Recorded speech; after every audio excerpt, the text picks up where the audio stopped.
Hi everyone, welcome back. If you're seeking calm, deep rest, and peaceful sleep, you're in the right place. Let's begin.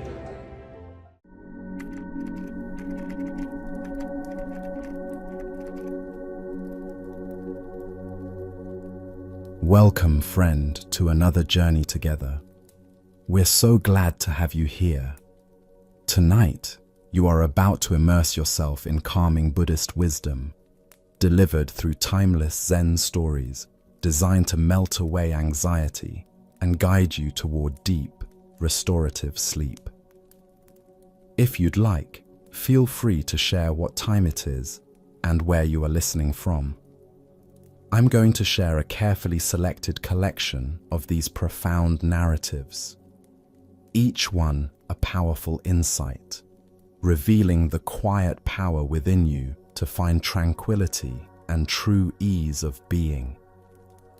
These aren't merely tales, they are ancient teachings from masters who understood the mechanics of the mind and how to gently disarm the relentless grip of worry. As the Buddha taught, we are what we think. All that we are arises with our thoughts. With our thoughts, we make the world. Tonight, these stories will reveal how the very worries that keep you restless can begin to dissolve, paving the way for comfort, clarity, and the deep sleep you seek. As you listen and allow these stories to wash over you, notice a subtle yet profound shift. The tight knots of anxiety will begin to unravel. The constant chatter of your thoughts will softly recede. You will find yourself settling naturally into a state of profound peace, inviting the stillness needed for deep rest. So settle in deeply now. Let your body sink into whatever supports you. Take one conscious breath with me, and as you exhale, know that you're about to receive wisdom that has soothed hearts and minds for centuries. Teachings ready to bring you peace and quiet tonight. Let us begin with a story about the nature of mental control and the wisdom of non-resistance. A governor who prided himself on his disciplined mind once visited Master Yang Guan. The governor had spent years perfecting what he believed was a superior meditation technique, the ability to forcefully suppress unwanted thoughts and emotions during his practice. "Master," the governor said with evident satisfaction, "I have developed remarkable control over my mind. When disturbing thoughts arise during meditation, I simply push them down until they disappear. Through this method, I maintain perfect stillness and clarity." Yang Guan listened patiently to the governor's explanation, nodding thoughtfully. Then, without comment, he gestured toward a large gourd that was floating peacefully in a basin of water nearby. The gourd bobbed gently on the surface, catching the afternoon light. "Honorable Governor," Yang Guan said calmly, "would you do something for me? Please take that gourd and, using only your hands, hold it down at the bottom of the basin so that it remains completely still." Though puzzled by the strange request, the governor approached the basin. He grasped the buoyant gourd firmly and pushed it beneath the surface of the water. Immediately, he could feel the gourd's natural tendency to rise. It pressed upward against his hands with surprising force, requiring considerable effort to keep submerged. The governor concentrated harder, applying more pressure. But the moment his grip relaxed even slightly, the gourd shot violently back to the surface, breaking through the water with a splash. He tried again, this time using both hands to force the gourd down. Still, it fought against him, and when he momentarily loosened his hold, it burst upward even more forcefully than before. Again and again he attempted this task. Each time, the gourd's resistance seemed to grow stronger. The more force he applied, the more violently it rebounded when his control wavered. Soon, the governor was breathing heavily, frustrated by his inability to keep the simple gourd submerged. Finally, exhausted and defeated, he stepped back from the basin. "Master," he admitted, "it cannot be done. The gourd's nature is to float. No matter how hard I try to suppress it, it will always return to the surface." Yang Guan smiled with gentle understanding. "Your thoughts are exactly like this gourd, my friend. The more you try to force them down, the more violently they will spring back up when your vigilance wavers. Fighting with your mind only creates greater disturbance." The master gestured to the gourd, which had returned to floating peacefully on the water's surface. Instead of struggling against your thoughts, simply observe them as they float upon the water of your awareness. In not fighting with them, you will discover a peace that requires no effort to maintain. Buddha's wisdom reminds us, what we resist persists. What we accept transforms. The heart of this lesson lies in understanding the fundamental difference between suppression and awareness. The governor's approach represents our common tendency to treat unwanted thoughts and emotions as enemies to be conquered rather than natural phenomena to be observed. Why do we instinctively try to control our mental experiences through force? Zen Buddhism points to our deep conditioning that equates strength with control and peace with the absence of disturbance. We believe that a quiet mind means a mind from which all unwanted content has been eliminated. This creates an adversarial relationship with our own consciousness, turning meditation into a battle rather than a practice of acceptance. Consider how this pattern manifests in daily life.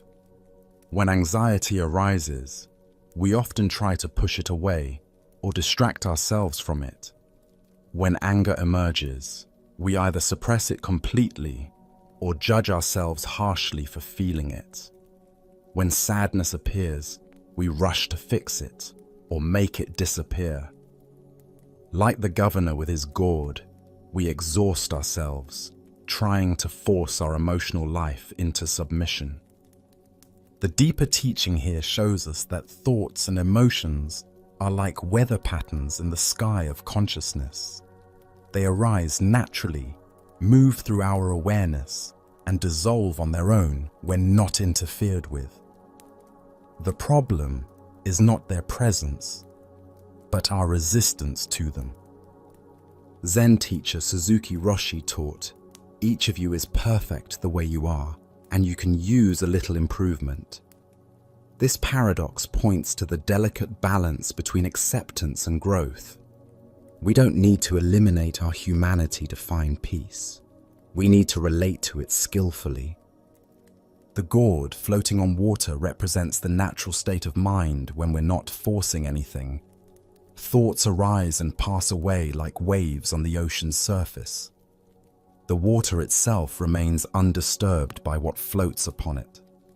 Similarly, our essential awareness remains peaceful regardless of what mental content appears within it. This doesn't mean becoming passive or indifferent to our inner life. Rather, it means developing what Zen calls effortless effort, a quality of alert, relaxed attention that neither grasps after pleasant states nor pushes away difficult ones. Like learning to float in water, it requires us to stop struggling and trust in our natural buoyancy.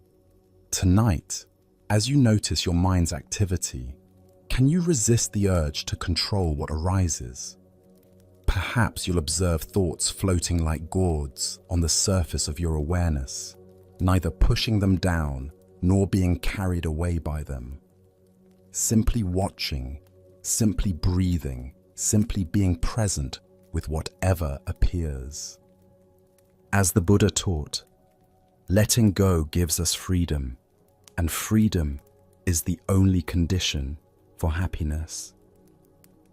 In releasing our grip on the gourd of mental control, we discover the peace that was always available beneath our struggle. Let us continue our journey with a tale about the difference between spiritual states and spiritual presence. Master Xishuang had gathered around him a community of monks known throughout the region for their unwavering dedication to sitting meditation. Day after day, year after year, these devoted practitioners would sit in perfect stillness on their cushions, barely moving, seeking enlightenment through the cultivation of profound inner quiet. For 20 years, they maintained this rigorous practice under their beloved master's guidance. The monastery became famous for the depth of its silence and the commitment of its residents. Visitors would often remark on the atmosphere of serene concentration that permeated every corner of the temple grounds. When the old master finally passed away peacefully in his sleep, many people throughout the province wondered which of his dedicated students had achieved true realization. Surely among such devoted practitioners, someone must have attained the enlightenment they had all sought so earnestly. A new master arrived to lead the community. He was known for his direct teaching style and his ability to see through spiritual pretense. On his first day, he called for the head monk, who had been with Master Xishuang longer than anyone else, and was revered by the other monks for his unwavering discipline. "The old master has passed from this world," the new teacher said gently. "Tell me, where is he now?" The head monk, despite his decades of practice, found himself unable to answer. He remained silent, searching his mind for some appropriate response but finding nothing authentic to offer. The new master waited patiently, then asked another question. "You have been here for 20 years, practicing diligently every day.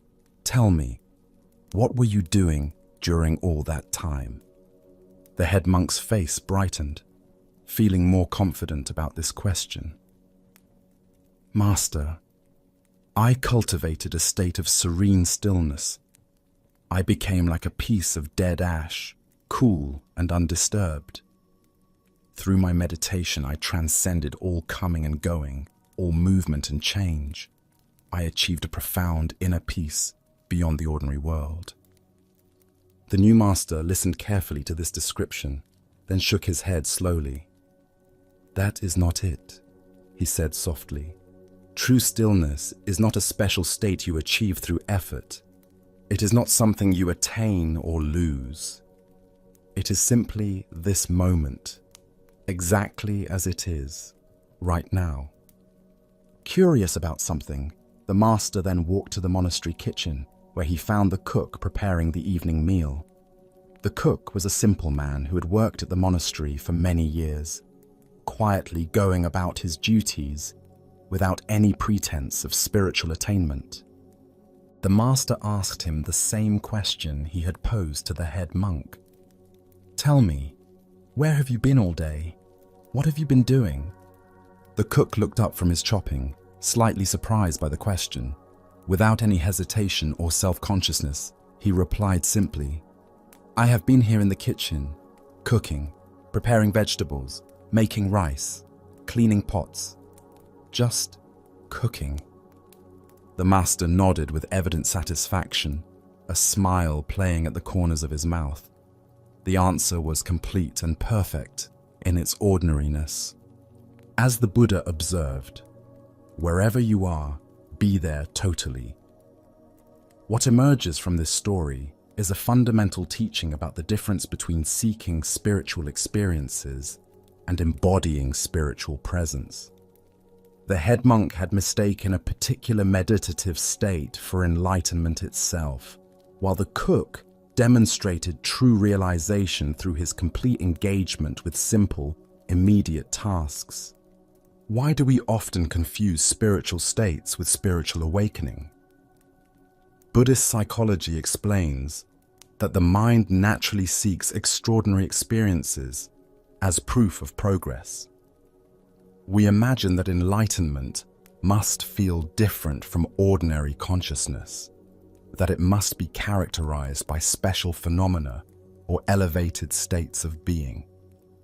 This creates what Zen calls the stink of enlightenment, the subtle pride that comes from spiritual attainment. The head monk had cultivated a genuine meditative state, but he had also developed an identity around that accomplishment. He had become someone who transcended ordinary experience, which paradoxically trapped him in a very ordinary form of ego clinging. The cook, by contrast, made no claims about his spiritual status. He simply showed up completely for whatever life asked of him. In washing rice, he was fully present with washing rice. In chopping vegetables, his entire being was engaged with chopping vegetables. This total presence with simple tasks is what Zen calls just this moment. The recognition that enlightenment is not an experience we have, but a quality of attention we embody. Zen Master Dogen taught, "Practice and enlightenment are one." This means that awakening is not the goal of practice, but the very quality of wholehearted engagement itself. We don't sit in meditation to achieve enlightenment. We sit in meditation as an expression of our inherent wholeness. Consider your own relationship to ordinary activities. How often do you approach daily tasks as obstacles to something more meaningful? How often do you wait for special moments to be fully present, treating routine responsibilities as spiritual distractions rather than opportunities for awakening? The Buddha said, "Every moment contains the whole of life." This insight reveals that washing dishes can be as sacred as sitting in meditation, that preparing food can be as profound as studying ancient texts. The question is not what we're doing, but how completely we're doing it. Tonight, as you move through your final activities before sleep, perhaps brushing your teeth, adjusting your pillow, or simply breathing, can you meet these simple actions with the same wholehearted presence the cook brought to his kitchen work? In this willingness to be fully here with what is actually happening, we discover that ordinary life is the very field of awakening. Buddha spoke of this when he said, "Peace comes from within. Do not seek it without." The peace the head monk sought through transcending ordinary experience was available all along in the simple willingness to be completely present with life as it unfolds, moment by moment. As we continue our journey through the wisdom of Zen Buddhism, we encounter a story about receiving teachings from the natural world. A young monk had traveled many days through mountainous terrain to study with the revered Master Dogen, whose reputation for wisdom had spread throughout Japan. The monk carried with him many questions about enlightenment and high hopes for the profound teachings he would receive. As he made his way through a deep mountain valley on the final day of his journey, something unexpected happened. The sound of a stream running through the valley below caught his attention. At first, it was merely background noise, but as he paused on the path to rest, the sound seemed to grow clearer and more present. The water moved over rocks and around bends with a constant musical voice. There was something in that sound that pulled the monk deeper and deeper into listening. He found a large boulder beside the path and sat down, closing his eyes to focus entirely on what he was hearing. Minutes passed, then an hour. The stream's voice seemed to wash through him, dissolving his thoughts about the master he was going to meet, his questions about Buddhist doctrine, his identity as a monk seeking enlightenment. The clear, constant sound filled his awareness so completely that there was no room left for the usual mental commentary that typically occupied his mind. For a long while, he simply sat and listened, There was only the sound of water flowing over stone, only this immediate, intimate encounter with something utterly simple and utterly present. In that listening, something profound shifted in his understanding, though he could not have explained what had changed.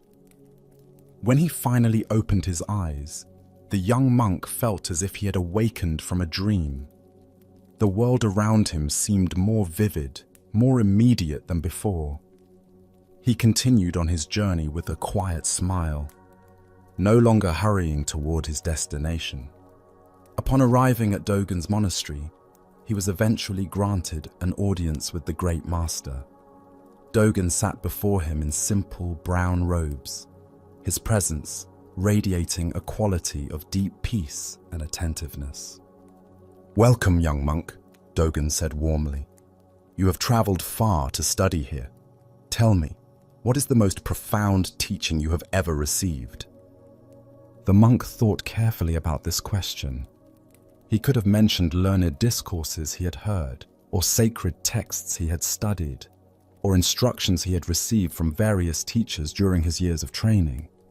Instead, he found himself saying with quiet certainty, "Master, the most profound teaching I have ever received was the sound of the valley stream I heard while walking here today." Dogen's eyes lit up immediately with recognition and understanding. A smile of deep appreciation spread across his face as he bowed slightly to his visitor. "You have already met the greatest of all teachers," Dogen said with evident delight. "You have received direct transmission from reality itself. There is very little I can add to such teaching." In that moment, the young monk understood something that would have been impossible to explain in words. Enlightenment was not something a human teacher gives to a student, not something found in books or achieved through techniques. It was this immediate, direct experience of reality that had always been available, as present and clear as water flowing over mountain stones. Buddha's wisdom reminds us, "Look within, you are the Buddha." This ancient wisdom illuminates the profound truth that our deepest teacher is not separate from us or from the natural world around us. The stream in this story represents the constant teaching that flows through every moment of our experience when we know how to listen. Why do we so often overlook the teachings that surround us constantly? Zen Buddhism points to our conditioning to believe that wisdom comes from authorities, from books, from special people in special places.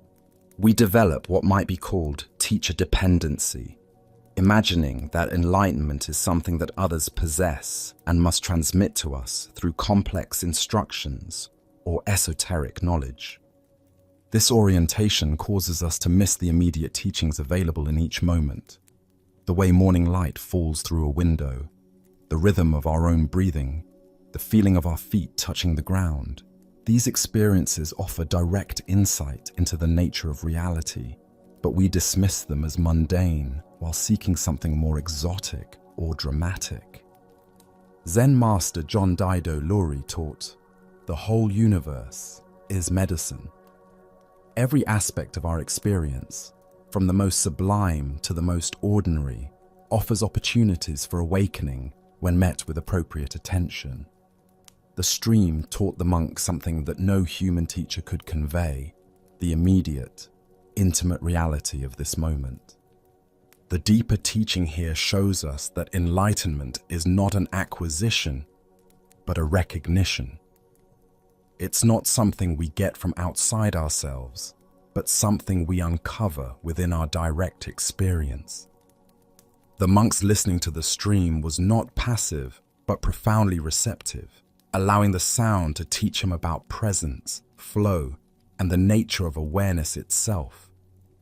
Consider the sounds in your own environment right now. Perhaps there's the whisper of wind, the distant hum of traffic, or simply the quiet of the night. These sounds, like the mountain stream, are constantly offering teachings about impermanence, interconnectedness, and the immediacy of this moment. But we typically treat them as background noise to our more important mental activities. The Buddha said, 3 things cannot be long hidden: the sun, the moon, and the truth. The truth the monk discovered by the stream was not hidden in complex philosophy, but completely obvious in direct experience.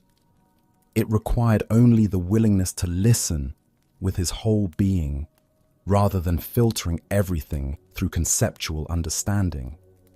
Tonight, as you settle into rest, can you allow yourself to be taught by the immediate sounds and sensations of this moment?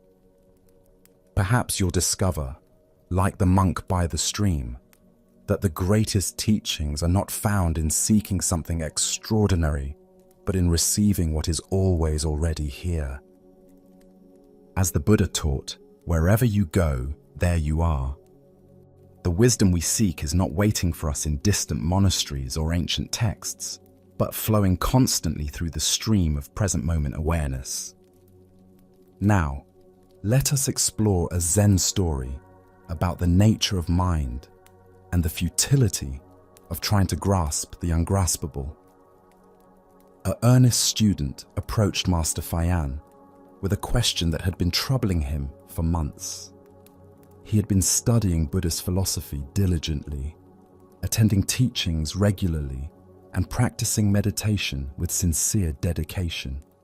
Yet despite all his efforts, one fundamental teaching continued to elude his understanding. "Master," the student said, bowing respectfully, "I have been studying the Dharma for a long time now, but I remain confused by the teaching that mind itself is Buddha. I have read about this in texts, heard it explained in lectures, and contemplated it during my meditation practice. Still, I cannot grasp what this means. How can I understand this truth?" The student's frustration was evident in his voice. Like many sincere practitioners, he had approached this profound teaching as an intellectual puzzle to be solved, a concept to be comprehended through analysis and effort. He waited expectantly for Master Fayan to provide some explanation that would finally make everything clear. Instead of offering a complex philosophical discourse or pointing to ancient scriptures, Master Fayan simply turned his attention to the monastery garden visible through the doorway. Without a word, he pointed to a stone lion that stood among the carefully tended plants and walkways. The stone lion was an ancient piece of carved granite that had watched over the garden for generations. Its surface was weathered smooth by countless seasons of rain and sun, its features softened by time, yet still maintaining a presence of quiet dignity. "You are asking me about the nature of mind," Fayan said calmly, his finger still pointing toward the garden. "Before we discuss such profound matters, tell me something simpler. What is the price of that stone lion?" The student turned to look at the statue, completely bewildered by this unexpected question. He had come seeking wisdom about the deepest mysteries of consciousness, only to be asked about the monetary value of garden decoration. What could this possibly have to do with understanding mind and Buddha nature? "Master," the student replied with obvious confusion, "it is a stone lion. It has been part of this monastery for as long as anyone can remember. It is not for sale. It has no price." Master Fayan nodded gently, a subtle smile playing at the corners of his mouth. "Just so," he said with quiet satisfaction. "You have answered perfectly." The student waited for further explanation, but none came. Finally, growing even more confused, he pressed his teacher. "But Master, I don't understand. What does the stone lion have to do with my question about mind being Buddha?" Feian looked directly into the student's eyes with great kindness. You ask me about the nature of mind, yet you approach it as if it were a commodity to be purchased with your effort and understanding. If you try to give mind a value, to grasp it, to define it, to own it through intellectual comprehension, you miss it entirely. He gestured again toward the stone lion. That statue is priceless because it is not an object to be bought or sold. It simply exists as it is, requiring nothing from us except perhaps our appreciation. Similarly, your Buddha nature is priceless because it cannot be acquired through study or practice. It is not something you can obtain or lose. The master paused, allowing his words to settle. Stop trying to appraise your mind. Stop trying to capture enlightenment like a marketplace transaction. When you cease attempting to purchase what was never for sale, understanding will dawn naturally. The Buddha taught, you are what you seek. Here we discover a fundamental truth about the spiritual journey. The very thing we are searching for is the one who is searching. The student's confusion arose from treating Buddha nature as an object separate from himself, something external to be understood and acquired through effort. Why do we instinctively approach our own consciousness as if it were foreign territory to be conquered? Buddhist psychology reveals our deep conditioning to relate to everything, including spiritual realization, through the paradigm of obtaining and possessing. We bring marketplace mentality to the sacred, imagining that enlightenment can be earned, bought with practice, or accumulated through knowledge. This creates what Zen calls picking up a stone and throwing it at the moon. We use the very faculty we're trying to understand, mind itself, to grasp something that cannot be objectified. It's like trying to see your own eyes or bite your own teeth. The attempt itself creates the illusion of separation between seeker and sought. The stone lion represents what the Chinese call ziran, natural spontaneous being. It doesn't try to be a lion, it simply is what it is without effort or self-consciousness. Similarly, your Buddha nature doesn't need to be achieved or understood. It is simply the aware presence that is reading these words right now. Zen teacher Alan Watts often spoke about the backwards law, the idea that the more we chase something, the more it eludes us. Happiness cannot be pursued directly. It arises naturally when we stop frantically seeking it. Peace cannot be forced. It emerges when we cease creating conflict. Understanding of mind cannot be grasped. It reveals itself when we stop trying to capture it intellectually. This doesn't mean abandoning practice or study, but rather understanding their true purpose. We don't meditate to get enlightenment. We meditate to express the enlightenment that is our natural state. We don't study Dharma to acquire wisdom. We study to remove the misconceptions that obscure our inherent clarity. Consider how this pattern appears in your own spiritual seeking. How often do you evaluate your meditation based on what you gained from it? How frequently do you measure your progress by some imagined standard of attainment? This very measuring mind is what creates distance from the intimate reality of this moment. The Buddha said, "Peace comes from within. Do not seek it without."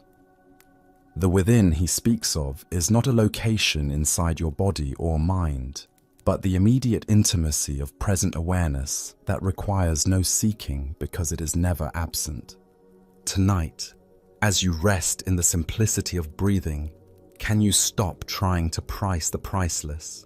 Can you simply be present with awareness itself without needing to understand, grasp, or evaluate it? Like the stone lion in the garden, your essential nature asks nothing of you, except perhaps recognition and appreciation. Buddha spoke of this when he said, You yourself, as much as anybody in the entire universe, deserve your love and affection. This includes loving the awareness that you are, not for what it can achieve or understand, but simply because it is the most intimate, immediate, and ongoing miracle of your existence. Our next story reveals a profound teaching about equanimity and non-attachment through the life of Master Hakuin. Hakuin was revered throughout his region as a pure and virtuous teacher whose simple life and gentle wisdom had touched many hearts. He lived quietly in his small temple, leading a community of students in meditation and offering guidance to anyone who sought his counsel.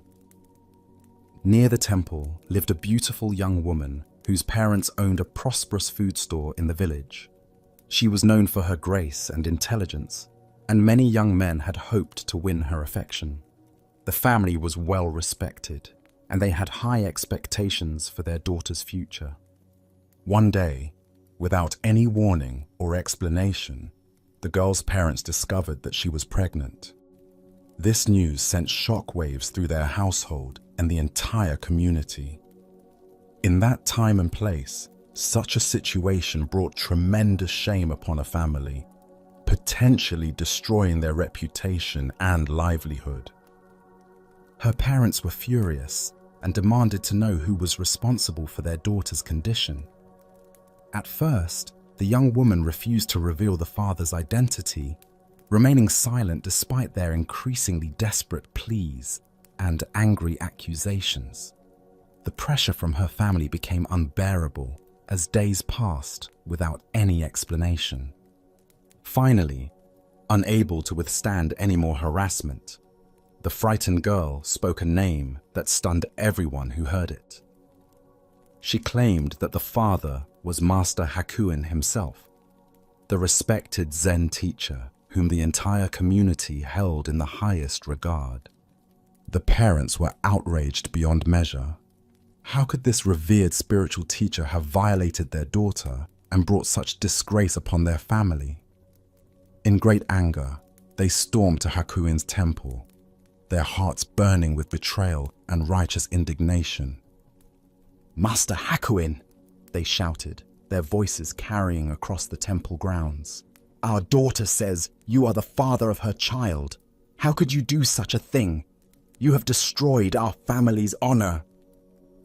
Hakuin listened calmly to their accusations, his face showing neither surprise nor defensiveness. When they had finished expressing their rage, he responded with only 3 quiet words. "Is that so?" The parents were astounded by his response. They had expected denials, explanations, or at least some sign of emotion. Instead, the master simply accepted their accusation with apparent equanimity, offering neither confirmation nor protest. Word of this scandal spread quickly throughout the village and beyond. Hakuin's reputation, built over decades of selfless service and teaching, crumbled overnight. Students left his temple, supporters withdrew their assistance, and former admirers turned away in disgust and disappointment.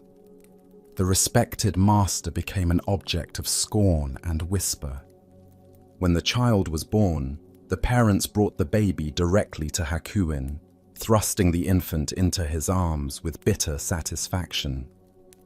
"Here is your responsibility," they declared coldly. "Now you must care for what you have created." Hakuin received the child with the same calm acceptance he had shown throughout the ordeal. "Is that so?" he said again, gently, cradling the baby with tender care. Despite having lost his sterling reputation and most of his worldly support, Hakuin dedicated himself completely to caring for the infant. He went from door to door in the village, humbly asking for milk and whatever else the child needed. Many people turned him away with harsh words, but he persisted without complaint, ensuring the baby received proper nourishment and care. For an entire year, Hakuin raised the child with devoted attention. He seemed genuinely untroubled by the loss of his reputation or the dramatic change in his circumstances. His focus remained entirely on meeting the immediate needs of the small life in his care. As months passed, the young mother found herself increasingly tormented by guilt and remorse. She had destroyed an innocent man's life to protect herself, and watching him care so lovingly for a child that wasn't his became unbearable. The weight of her deception finally became too much to carry. Unable to continue the lie any longer, she confessed the truth to her parents. The real father of her child was a young man who worked in the village fish market. They had been meeting in secret, and when she discovered her pregnancy, fear had driven her to name the first respectable person she could think of, rather than reveal her actual relationship. Horrified by what they had done to an innocent man, the parents rushed back to Hakuin's temple. They fell to their knees before the master, begging his forgiveness and offering elaborate apologies for the terrible injustice they had caused him. "Master, we are so ashamed," they pleaded. "Our daughter has told us the truth. You are not the father. We have wronged you terribly and destroyed your reputation for no reason. Please forgive us, and please allow us to take the child back where he belongs." Hakuin listened to their apologies with the same serene attention he had given their original accusations. When they asked for the child back, he willingly placed the baby in their arms. His response was identical to what he had said a year earlier. "Is that so?" The Buddha once said, "Hatred does not cease by hatred, but only by love. This is the eternal rule." This tale unveils the profound teaching of complete equanimity in the face of life's inevitable reversals. Hakuin's consistent response reveals a mind that had transcended attachment to reputation, circumstances, and even concepts of justice and injustice. Why do we find such equanimity so difficult to embody? Buddhist psychology explains that our sense of self depends heavily on external validation and circumstances aligning with our preferences. When our reputation is attacked or our situation deteriorates, we experience it as a threat to our very identity. We fight to defend our image, justify our actions, and control how others perceive us. Hakuin demonstrated what Zen calls great doubt, not skepticism, but a profound letting go of fixed positions about how life should unfold. His "is that so?" represents complete receptivity to whatever arises, without the mental commentary that typically creates suffering around our experiences. This doesn't mean becoming passive or indifferent to injustice. Rather, it points toward what the Buddha called right action arising from right understanding. When we're not caught up in defending our ego or controlling outcomes, we can respond to situations with clarity and compassion rather than reactivity. The deeper teaching here shows us that our true nature remains untouched by the changing circumstances of our lives. Reputation comes and goes, people praise and blame us, situations improve and deteriorate, but the awareness that witnesses all these changes remains constant and peaceful. Zen teacher Suzuki Roshi taught, "Each of you is perfect the way you are, and you can use a little improvement." Hakuin embodied this paradox perfectly, taking complete responsibility for the child while maintaining inner freedom from the drama surrounding the situation. Consider how you typically respond to false accusations, unfair treatment, or sudden changes in your circumstances. Do you immediately move into defense, explanation, or attempts to control how others view the situation? Can you imagine responding to life's reversals with Hakuin's gentle acceptance?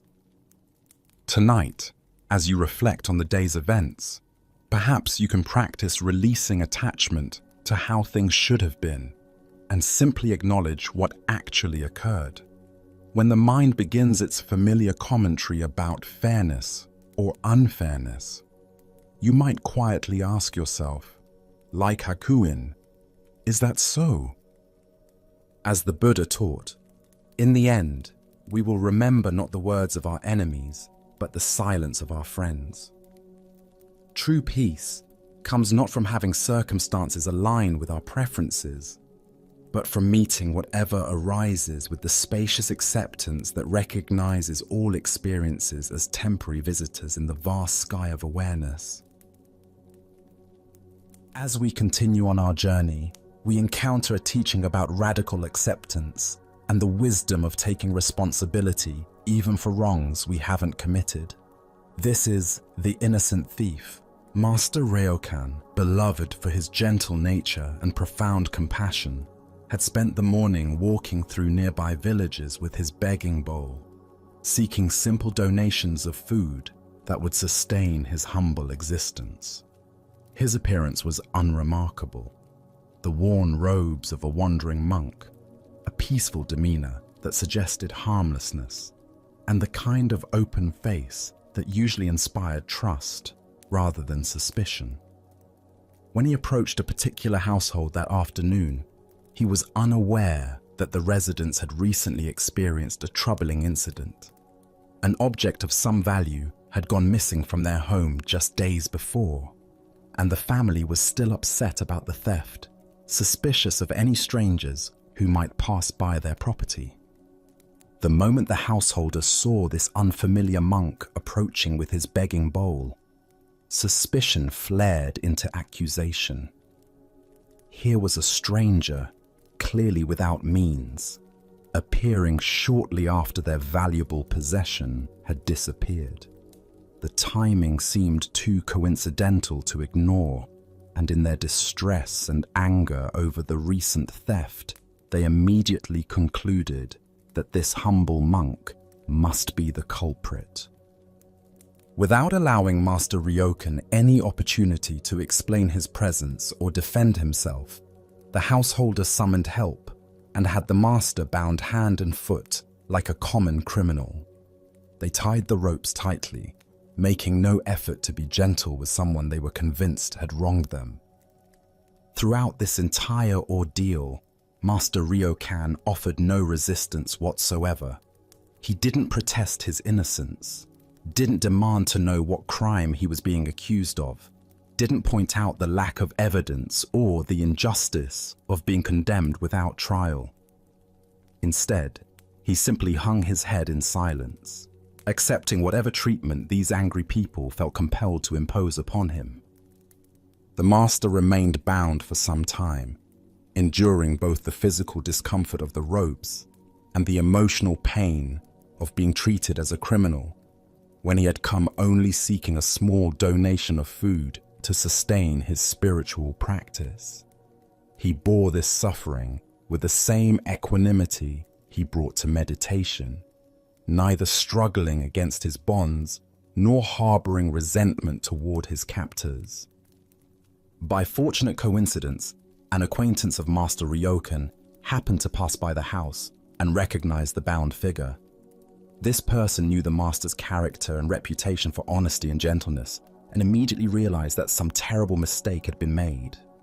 Through patient explanation and vouching for the master's character, this friend was able to secure Ryokan's release. As the ropes were finally removed and circulation returned to his hands and feet, the acquaintance confronted the master with obvious bewilderment and frustration. "Why didn't you tell them you were innocent?" he demanded.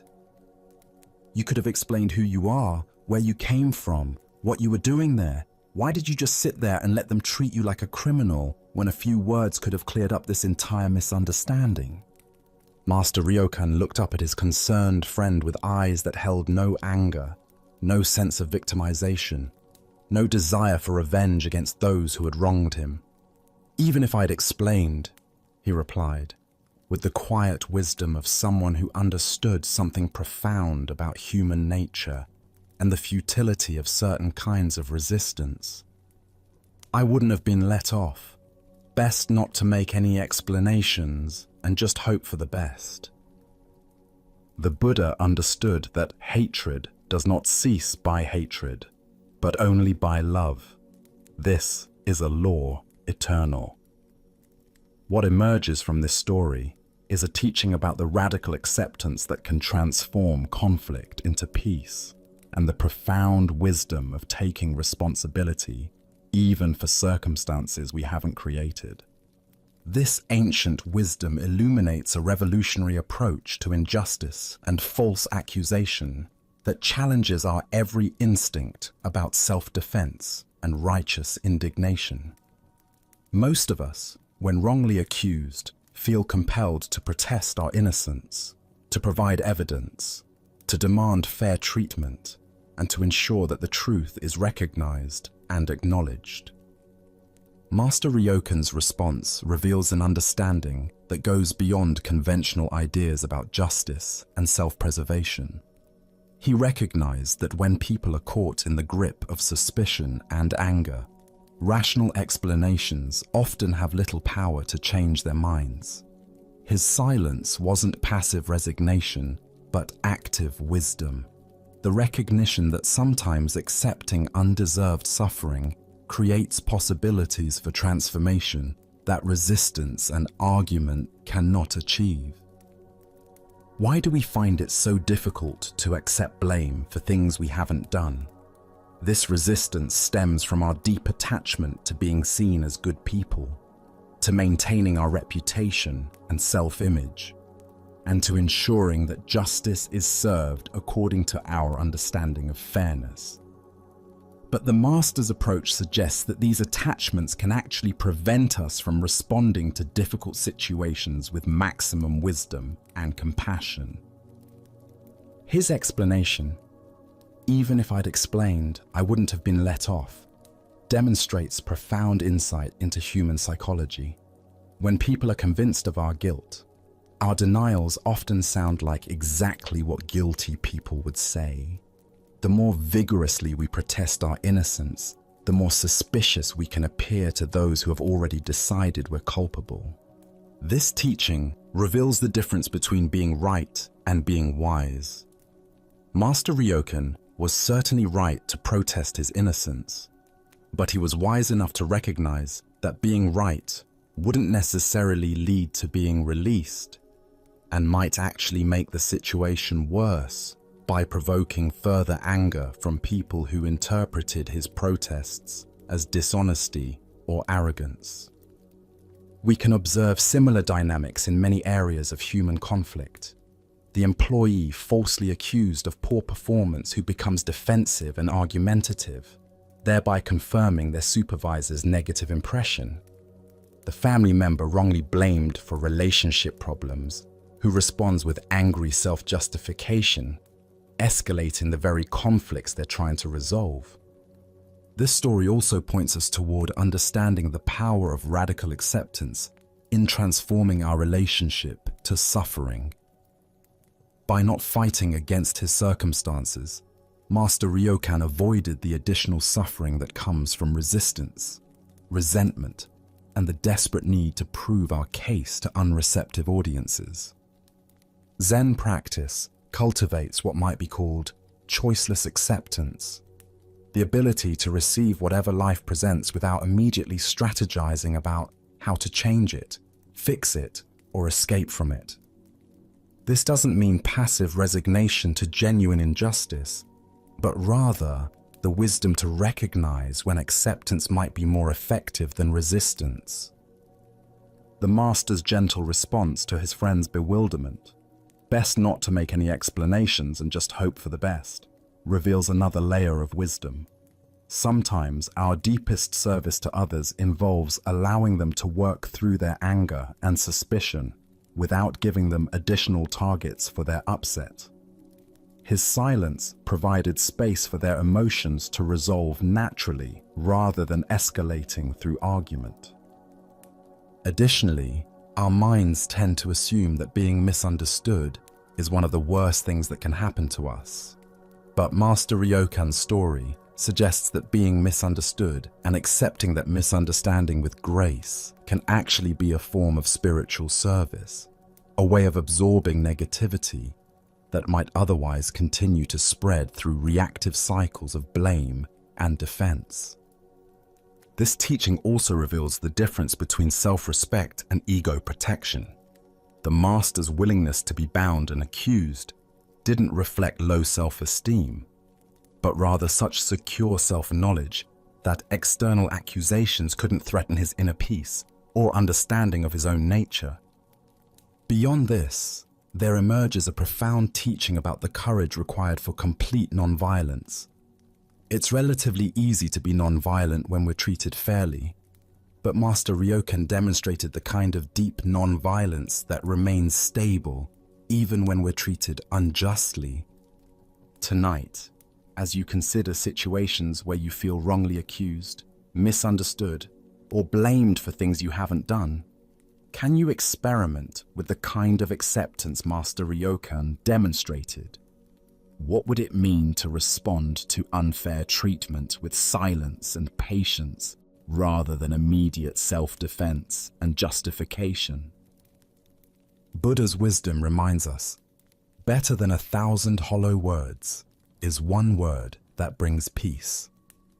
Sometimes the most peaceful response to accusations and misunderstanding is the profound word of silence, not the silence of defeat or resignation, but the silence of wisdom that refuses to add more conflict to an already difficult situation. Let us explore a story about the profound distinction between spiritual authority and worldly power. This is the Emperor's invitation. In the mountains of Japan, where ancient pines whispered secrets to the wind, lived Master Taigu, a Zen teacher whose realization had become legendary throughout the land. His understanding of the Dharma was so profound that even learned scholars would travel great distances just to sit in his presence for a few moments. Word of his wisdom eventually reached the retired Emperor Gomizuno, a man accustomed to having the greatest minds of the realm summoned to his court. The emperor, intrigued by reports of this mountain sage, sent his most trusted messenger to Master Gudo with a request that Taigu be brought to the imperial palace for an audience. The invitation was presented with great ceremony, accompanied by silken scrolls and promises of honor. Yet when Master Gudo delivered this prestigious summons to Taigu, the master's response was immediate and unwavering. "I can be a host," Taigu declared simply, his eyes reflecting the same stillness as the mountain lake nearby. "I can never be a guest." The messenger, confused by this unexpected refusal, pressed the matter. "Master, do you understand? This is an invitation from the retired emperor himself, the greatest honor in the land." Taigu smiled gently. "That is precisely why I cannot accept. When one truly understands the Dharma, there is no position higher or lower. There is only the eternal host of truth, welcoming all who seek with genuine hearts." The emperor, upon hearing of this refusal, was initially puzzled, then impressed by the master's integrity. He did not extend the invitation again, recognizing something profound in Taigu's response. Years later, Master Taigu was heard to remark to his students, "Had I responded to the imperial summons, our school would likely have fallen into the dirt. True teaching cannot be commanded or displayed on demand." The Buddha once said, "Better than 1,000 hollow words is one word that brings peace." What emerges from this story is a teaching about the incorruptible nature of authentic spiritual authority and the dangers of seeking validation from worldly power. Why do we so often compromise our deepest principles when offered recognition or status? Zen Buddhism reveals that this tendency stems from what is called gaining mind, the ego's constant hunger for external validation and advancement. This mindset transforms spiritual practice into a commodity to be traded for social position, wealth, or influence. Our culture particularly struggles with this dynamic. We live in a society that equates worth with achievement, recognition with reality, and external success with inner fulfillment. The spiritual path becomes another arena for competition, another way to accumulate impressive credentials or associations with powerful people. Consider how often we modify our authentic expression to gain approval from those we perceive as having authority over our lives. A teacher dilutes their message to avoid challenging students. An artist compromises their vision to secure a prestigious exhibition. A spiritual practitioner adopts fashionable teachings rather than following their genuine understanding. Zen teacher Suzuki Roshi observed, "In the beginner's mind, there are many possibilities, but in the expert's mind, there are few." When we become attached to being seen as experts, as people worthy of imperial invitations, we lose the fresh, humble awareness that allows genuine wisdom to flow through us. The deeper teaching here shows us that true spiritual authority cannot be granted by external sources, no matter how exalted. It arises naturally from direct realization and expresses itself through humble service to truth, rather than accumulation of prestigious positions. When we understand this, we become like Master Taigu, eternally the host, offering wisdom freely to sincere seekers, while remaining unswayed by offers of worldly elevation. Taigu's refusal wasn't arrogance, but profound humility. He understood that the moment he accepted the role of court entertainer, performing wisdom for imperial approval, he would cease to be an authentic teacher and become merely another ornament of power. Tonight, as you reflect on areas where you might be seeking external validation for your inner work, can you identify where your authentic voice gets compromised for the promise of recognition? Can you find the courage to remain the host of your own truth, offering your gifts freely while staying unattached to how they are received by those in positions of worldly authority? Buddha's wisdom reminds us, thousands of candles can be lit from a single candle, and the life of the candle will not be shortened. Happiness never decreases by being shared. True spiritual authority increases through generous sharing, not through association with power. As we continue our journey through the wisdom of Zen Buddhism, we encounter a story about perception's power to create reality. This is the tale of the eggplant in the dark. In a mountain monastery where silence was treasured, there lived a monk renowned for strict adherence to Buddhist precepts. His devotion was unwavering, his meditation exemplary, his commitment to non-violence absolute. For years, he had walked the path with careful attention to every rule, finding comfort in structure and certainty. One moonless night, returning from evening meditation, he walked slowly along the garden path to his quarters.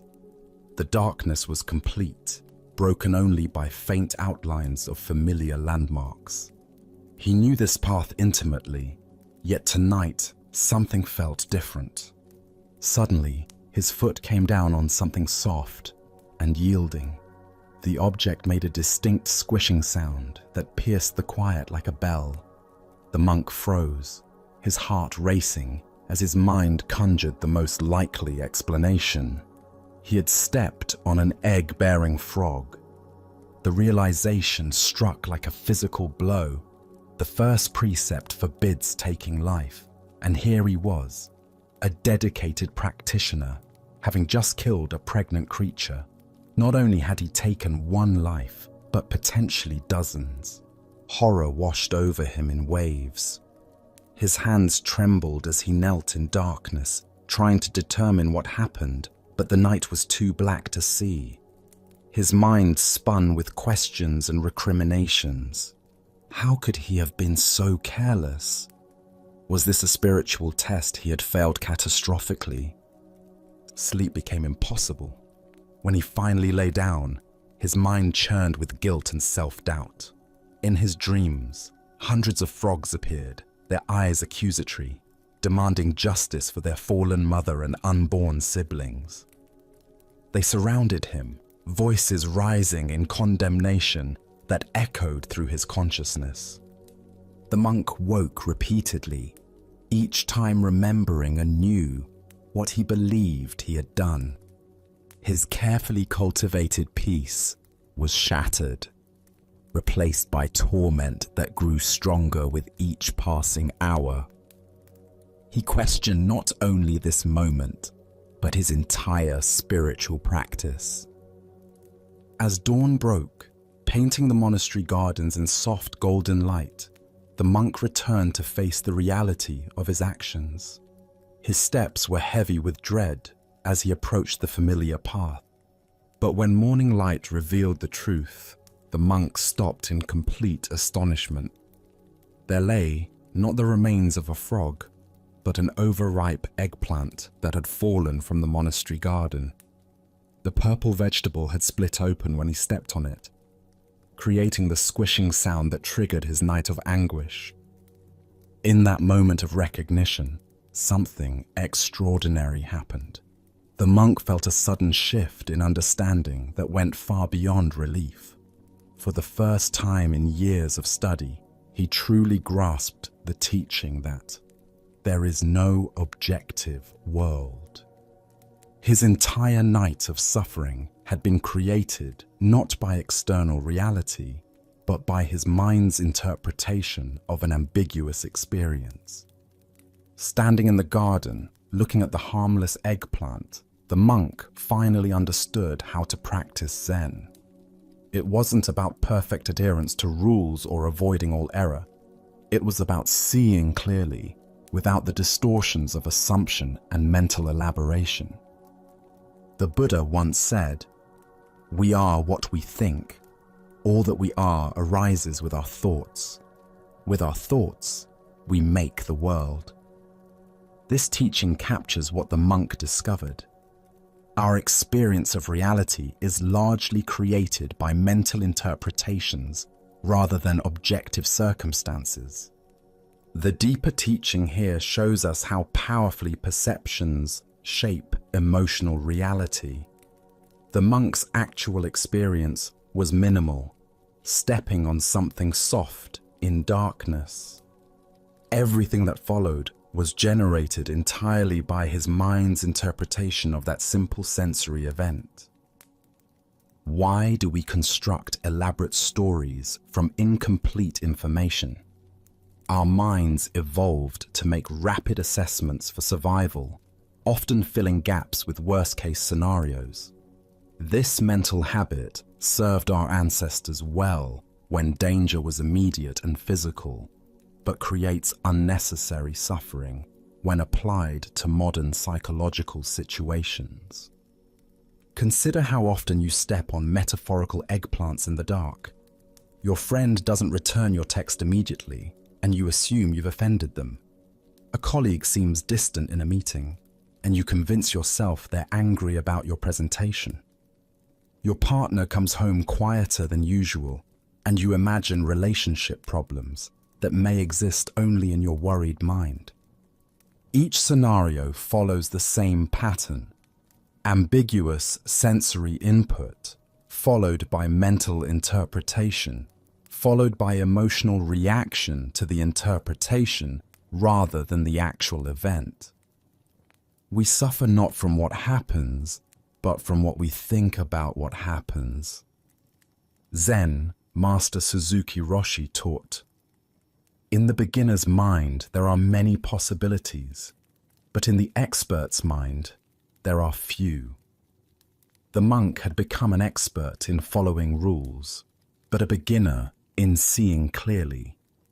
His expertise actually became a limitation when it caused him to jump to conclusions based on preconceptions. This story invites us to examine our tendency toward premature interpretation.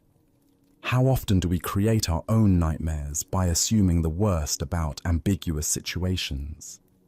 How much daily stress comes from responding to imagined scenarios rather than actual circumstances? Tonight, as you encounter the inevitable ambiguities of human interaction, can you remember the monk and the eggplant? When your mind begins constructing stories about unclear situations, can you step back and ask, what do I actually know for certain, and what am I adding through interpretation? Buddha's wisdom reminds us, doubt everything, find your own light. The monk's awakening came not from following external rules more perfectly, but from discovering the clarity that was always available within him.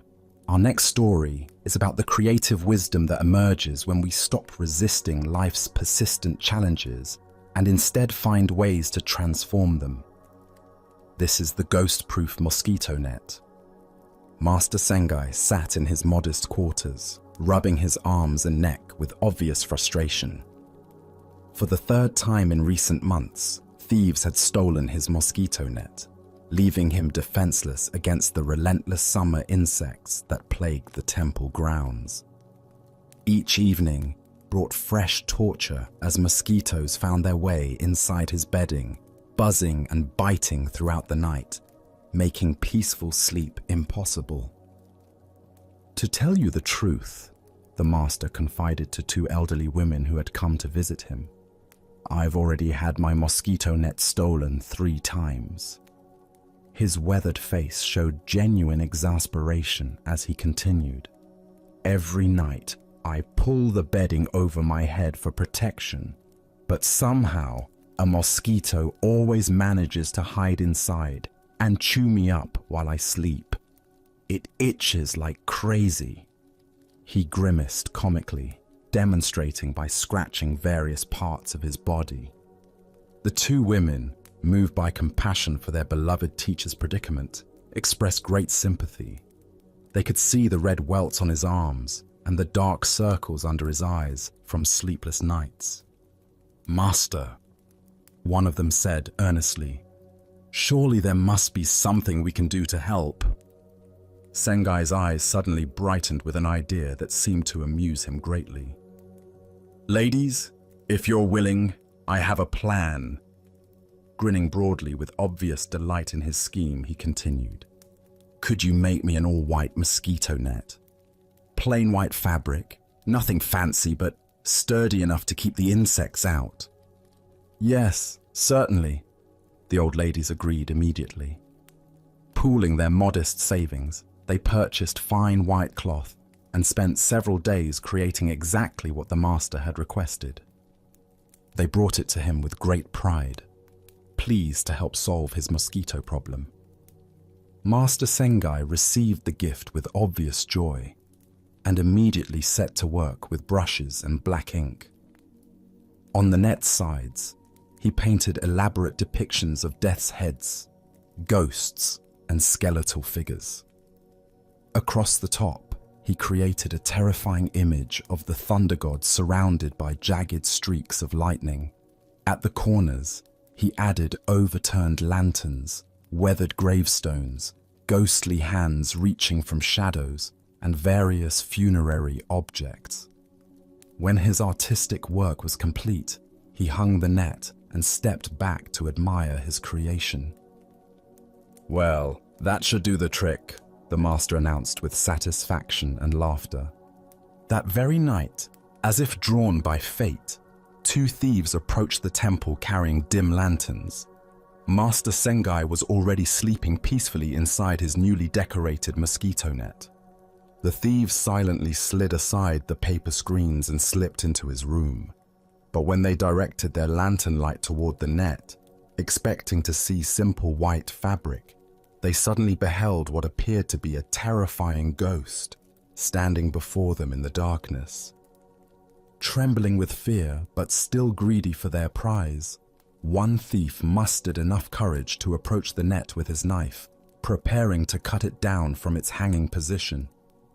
At that precise moment, Sengai began banging his metal washing basin while shouting in a voice that filled the night, "The God of Thunder is here before you!" Terrified beyond reason, both thieves ran screaming into the darkness, never to return to the temple again.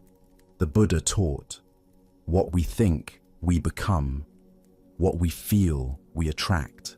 What we imagine, we create.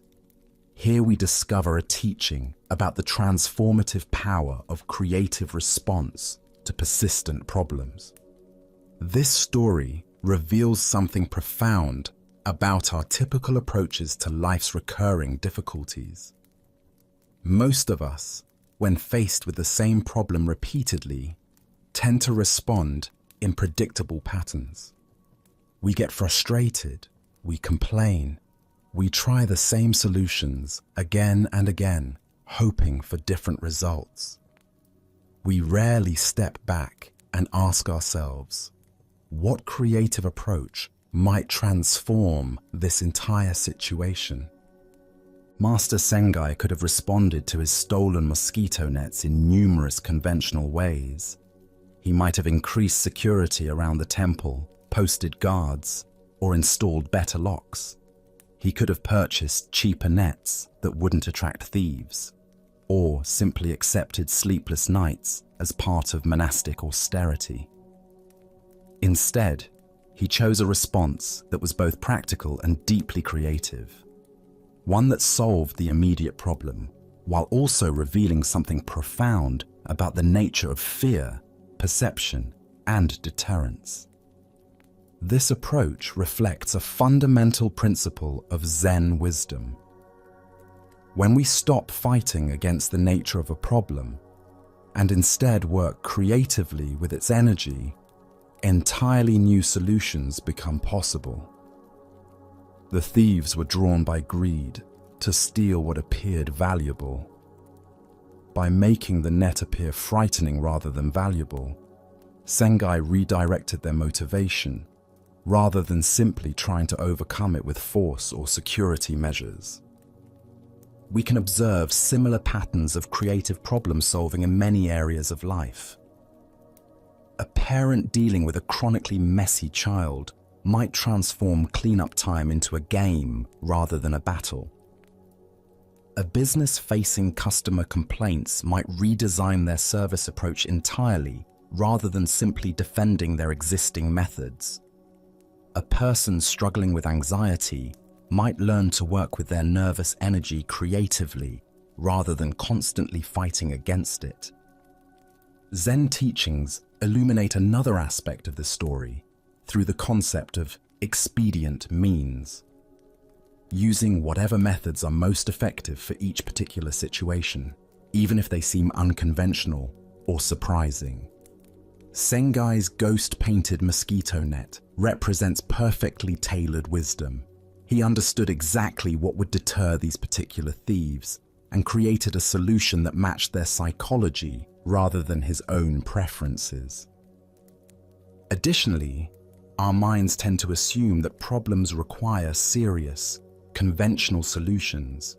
We rarely consider whether humor, playfulness, or creative expression might be more effective than direct confrontation. Sengai's obvious delight in his scheme reveals another teaching, that effective solutions can also be enjoyable and artistically satisfying. The story also points us toward understanding the power of perception in determining reality. The net was the same physical object, whether plain or decorated, but its meaning and impact were completely transformed by Sengai's artistic additions. This reveals how often our problems exist not just in external circumstances, but in how we and others perceive and interpret those circumstances. Tonight, as you consider persistent problems in your own life, Can you identify patterns where you've been trying the same approaches repeatedly without success? What would it look like to step back and consider entirely creative solutions that work with the natural energies involved rather than against them? The Buddha said, "In the sky, there is no distinction of east and west. People create distinctions out of their own minds and then believe them to be true. By approaching our difficulties with creative flexibility rather than rigid assumptions, we often discover that the most effective solutions were hiding in plain sight, waiting for us to see beyond our conventional thinking. Now, let us explore a Zen story about the nature of judgment and hidden knowledge. This is the story of the feast that revealed more than anyone expected.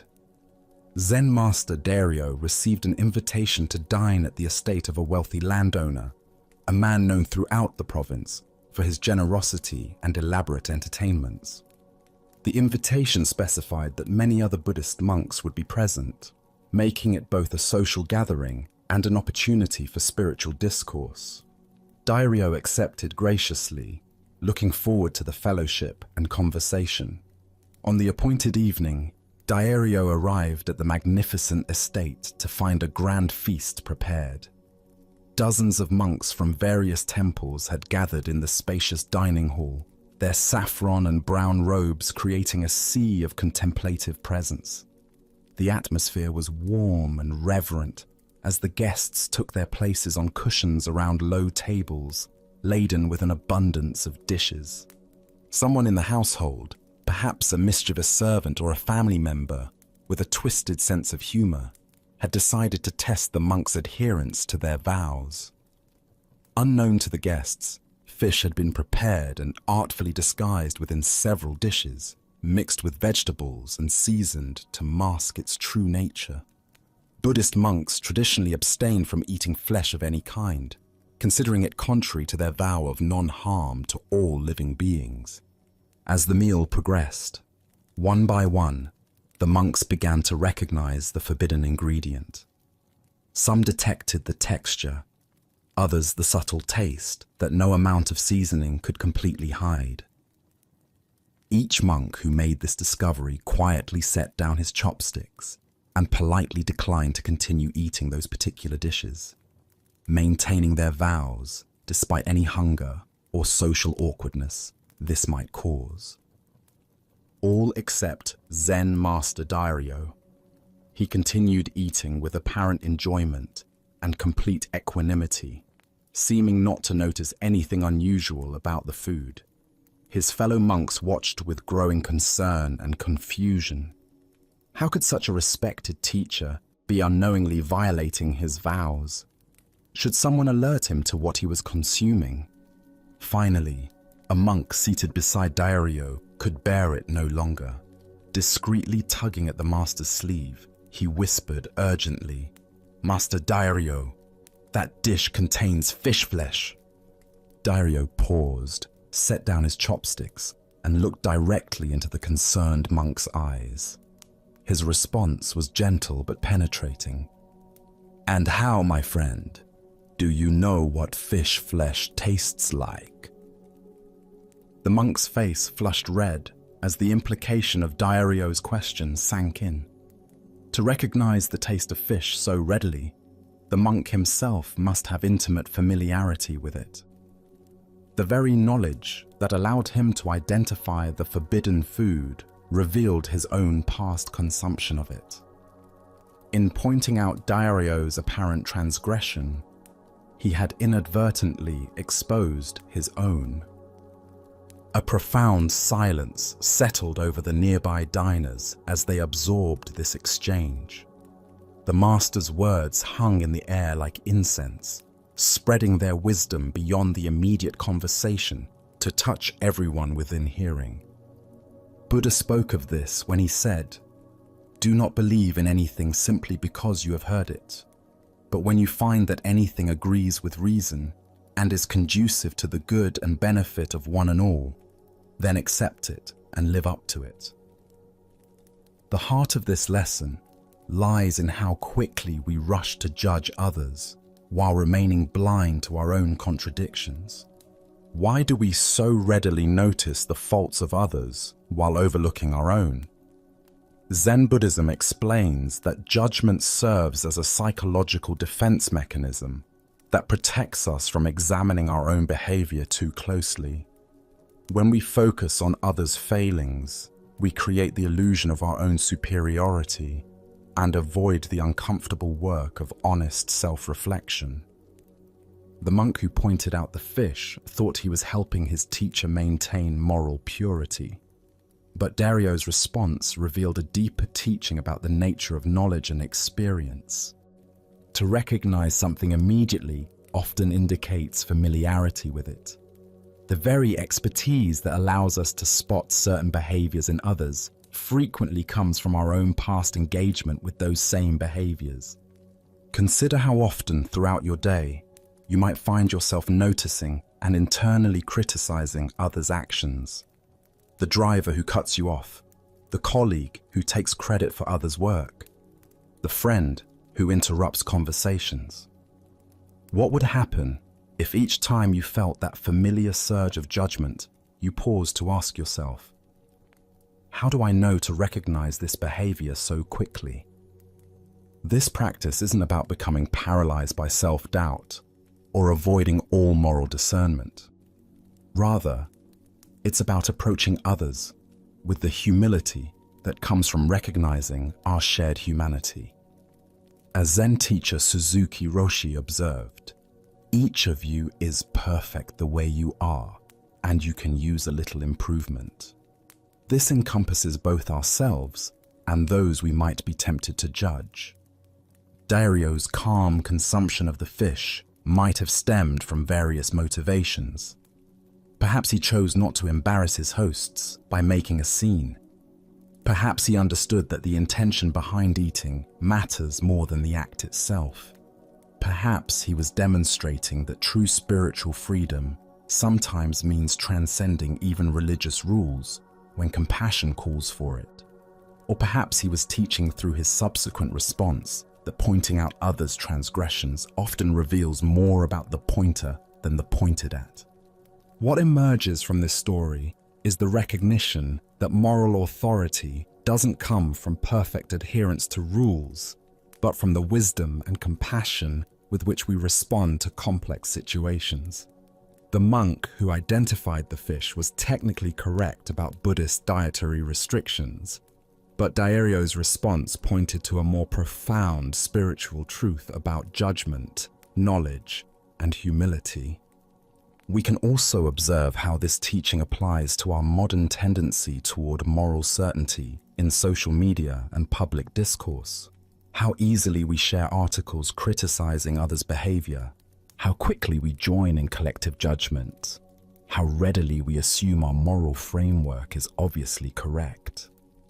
Dario's question invites us to pause and examine what our quick judgments reveal about our own experience and conditioning. Tonight, as thoughts of others' failings arise in your mind, can you hear Dario's gentle question echoing in your consciousness? Can you transform moments of judgment into opportunities for self-reflection and humility? As the Buddha taught, hatred does not cease by hatred, but only by love. This is the eternal rule. When we approach others' apparent failings with curiosity about our own reactions, rather than certainty about their wrongness, we create space for the compassion that heals both judge and judged. Let us now turn to a story about the difference between seeing and being seen, between wisdom and the appearance of wisdom. This is the tale of the blind man and his lantern. Late one evening, as darkness settled over the village like a soft blanket, a blind man prepared to walk home after spending the day with a dear friend. They had shared tea, conversation, and the comfortable silence that comes between people who truly know each other. But now, the hour was late.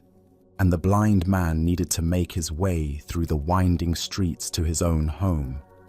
As he prepared to leave, feeling around for his walking stick and adjusting his cloak against the night air, his friend looked out at the pitch-black streets with concern.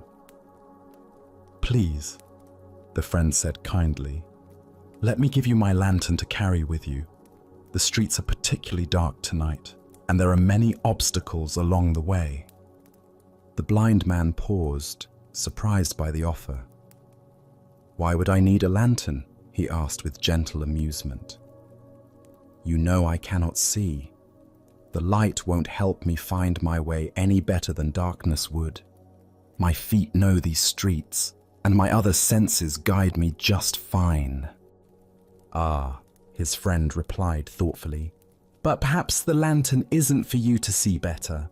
Perhaps it's so that others will see you better and won't accidentally bump into you as they hurry through the dark streets." This reasoning made perfect sense to the blind man.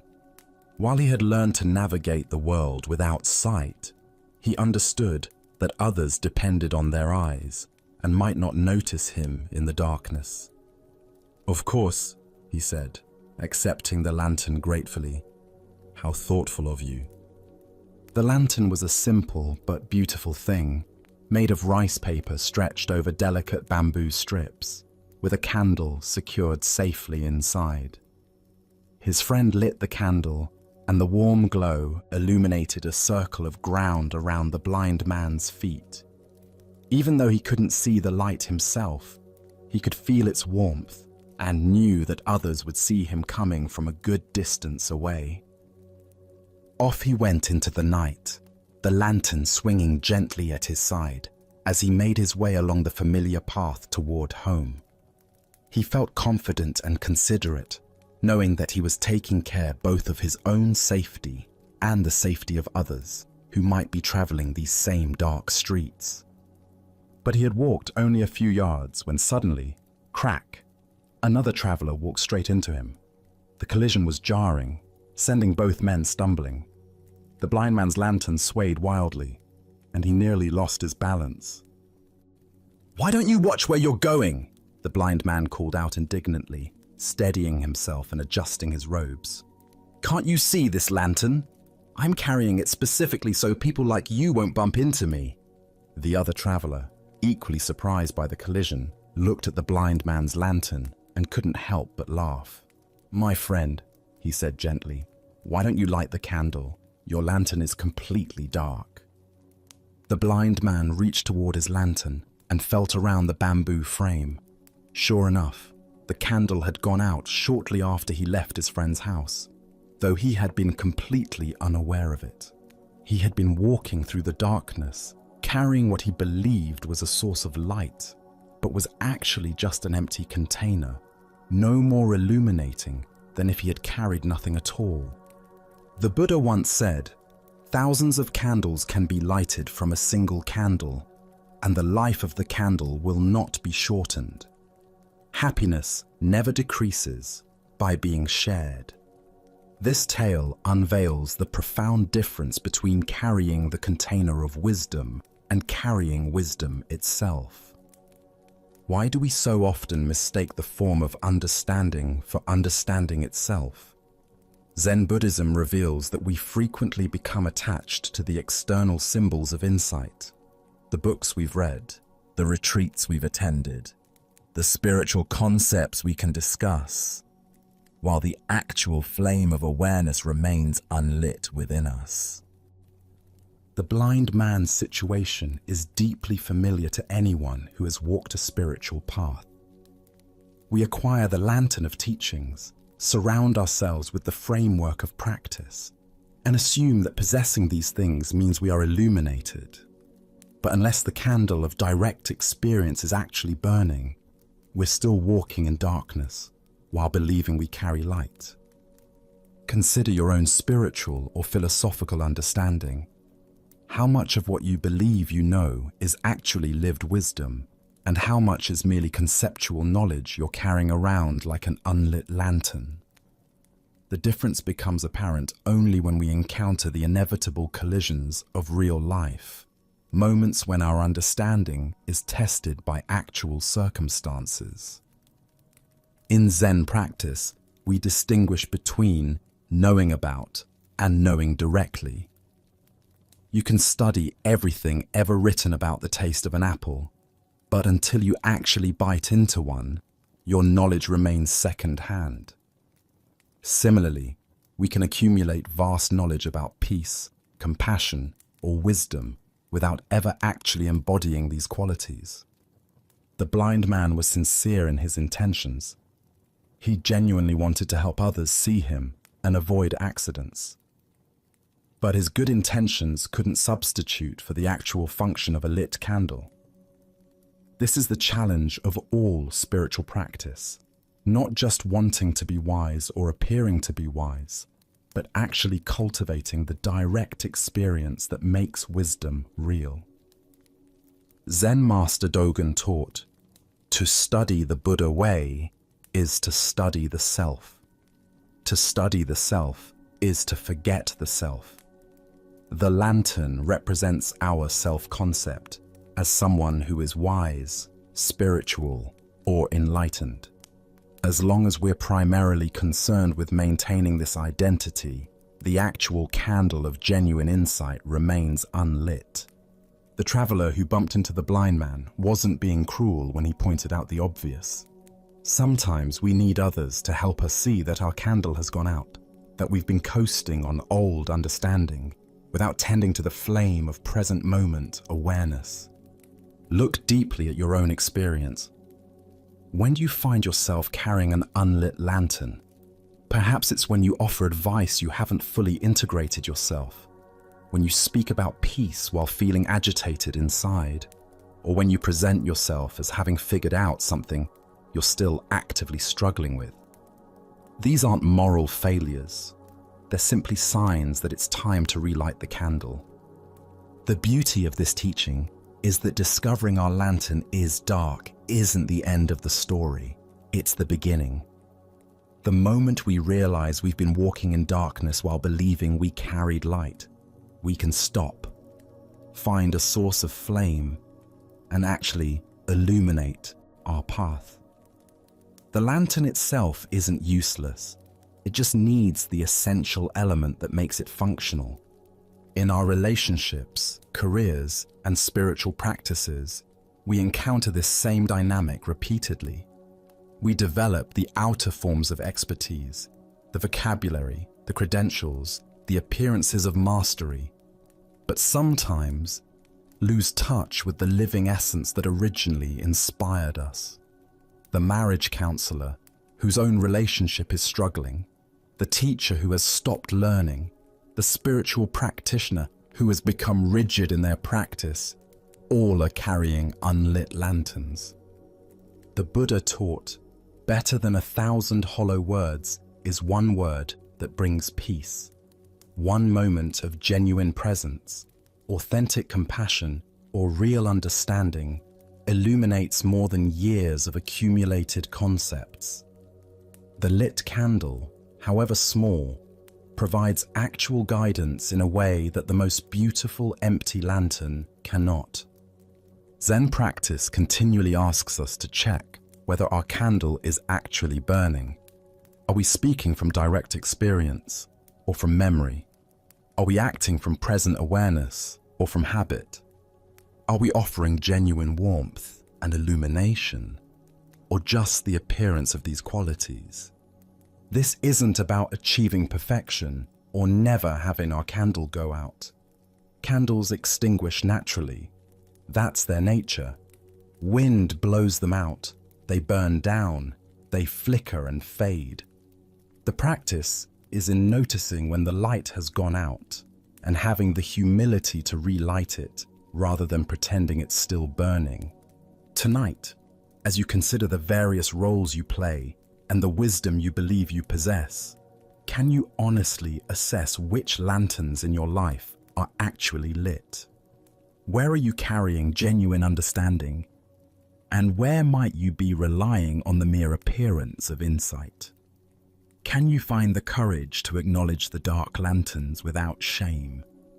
seeing them simply as opportunities to rekindle authentic understanding.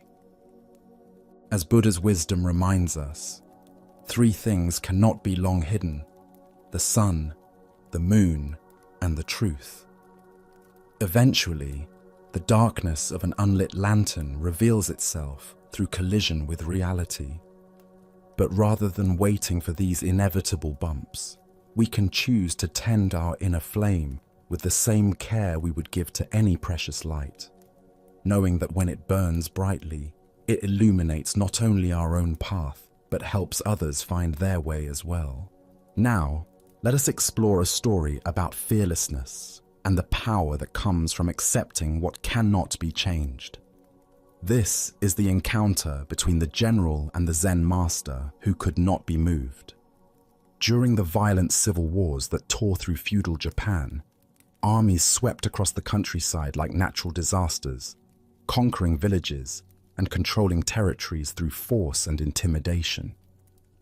When word spread that a particular warlord's army was approaching, most people would flee with whatever possessions they could carry, seeking safety in the mountains or with relatives in distant towns. In one small village, as the dreaded army drew near, the familiar pattern repeated itself. Families packed hastily, merchants closed their shops, and within hours, the streets that had been busy with daily life stood empty and silent. Everyone had fled. Everyone, that is, except the old Zen master who lived in the simple temple at the village center. When the conquering army arrived and found the village deserted, the general was surprised to discover smoke still rising from the temple chimney. Curious about who would have the audacity, or perhaps the foolishness, to remain when everyone else had fled, he decided to investigate this anomaly personally. The general approached the temple with several of his lieutenants, expecting to find either a frail old man too weak to flee, or perhaps someone who had been unable to escape in time. What he found instead was the Zen master sitting peacefully in his garden, tending to his plants as if nothing unusual was happening around him. The general had grown accustomed to fear and submission wherever his army went. Village leaders would prostrate themselves before him, pleading for mercy and offering tribute in hopes of avoiding destruction. Citizens would cower and flee at the mere sight of his soldiers. This old man's calm indifference to his presence was both puzzling and irritating.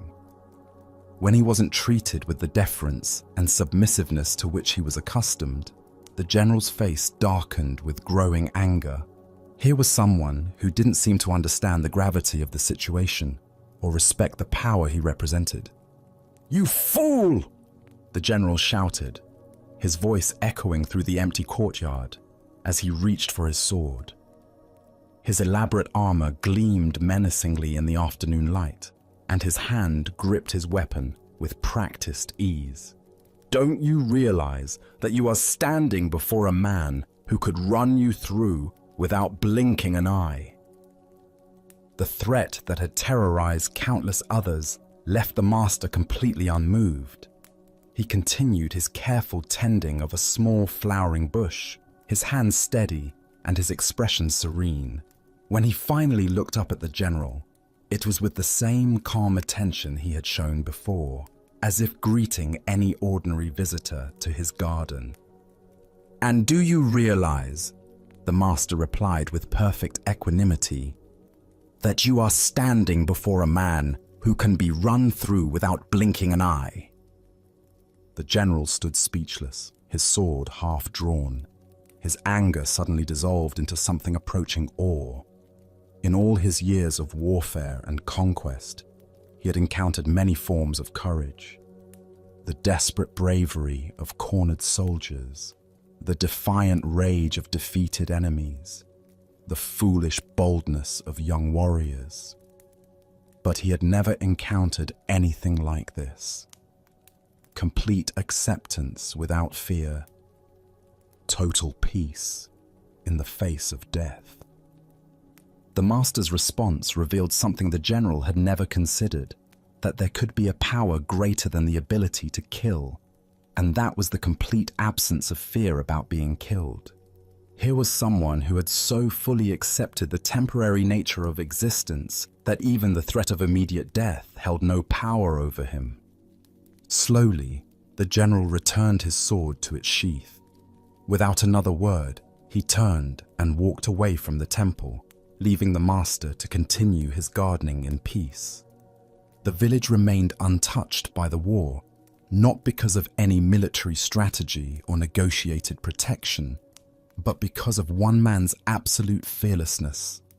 As the Buddha taught, all conditioned things are impermanent. Strive on with diligence. Here we discover the profound power that emerges when we fully accept this fundamental truth, rather than spending our lives trying to escape it. Why does complete acceptance of mortality create such presence and authority?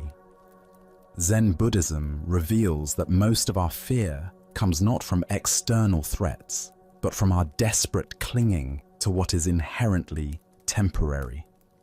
When that clinging dissolves, the threats themselves lose their power to disturb our inner peace. The general's power came from others' fear of death and loss, but someone who has fully accepted the temporary nature of existence cannot be threatened with what he has already willingly released. The master's fearlessness wasn't bravado or indifference. It was the natural result of understanding impermanence so completely that even his own death held no terror. Consider your own relationship with threats and intimidation in daily life. How much of your fear comes from attachment to maintaining your current circumstances, preserving your reputation, or protecting your physical comfort? The master's response suggests that true invulnerability comes not from being untouchable, but from having nothing that can be taken away. This doesn't mean being passive or welcoming harm. The master wasn't seeking death or encouraging violence.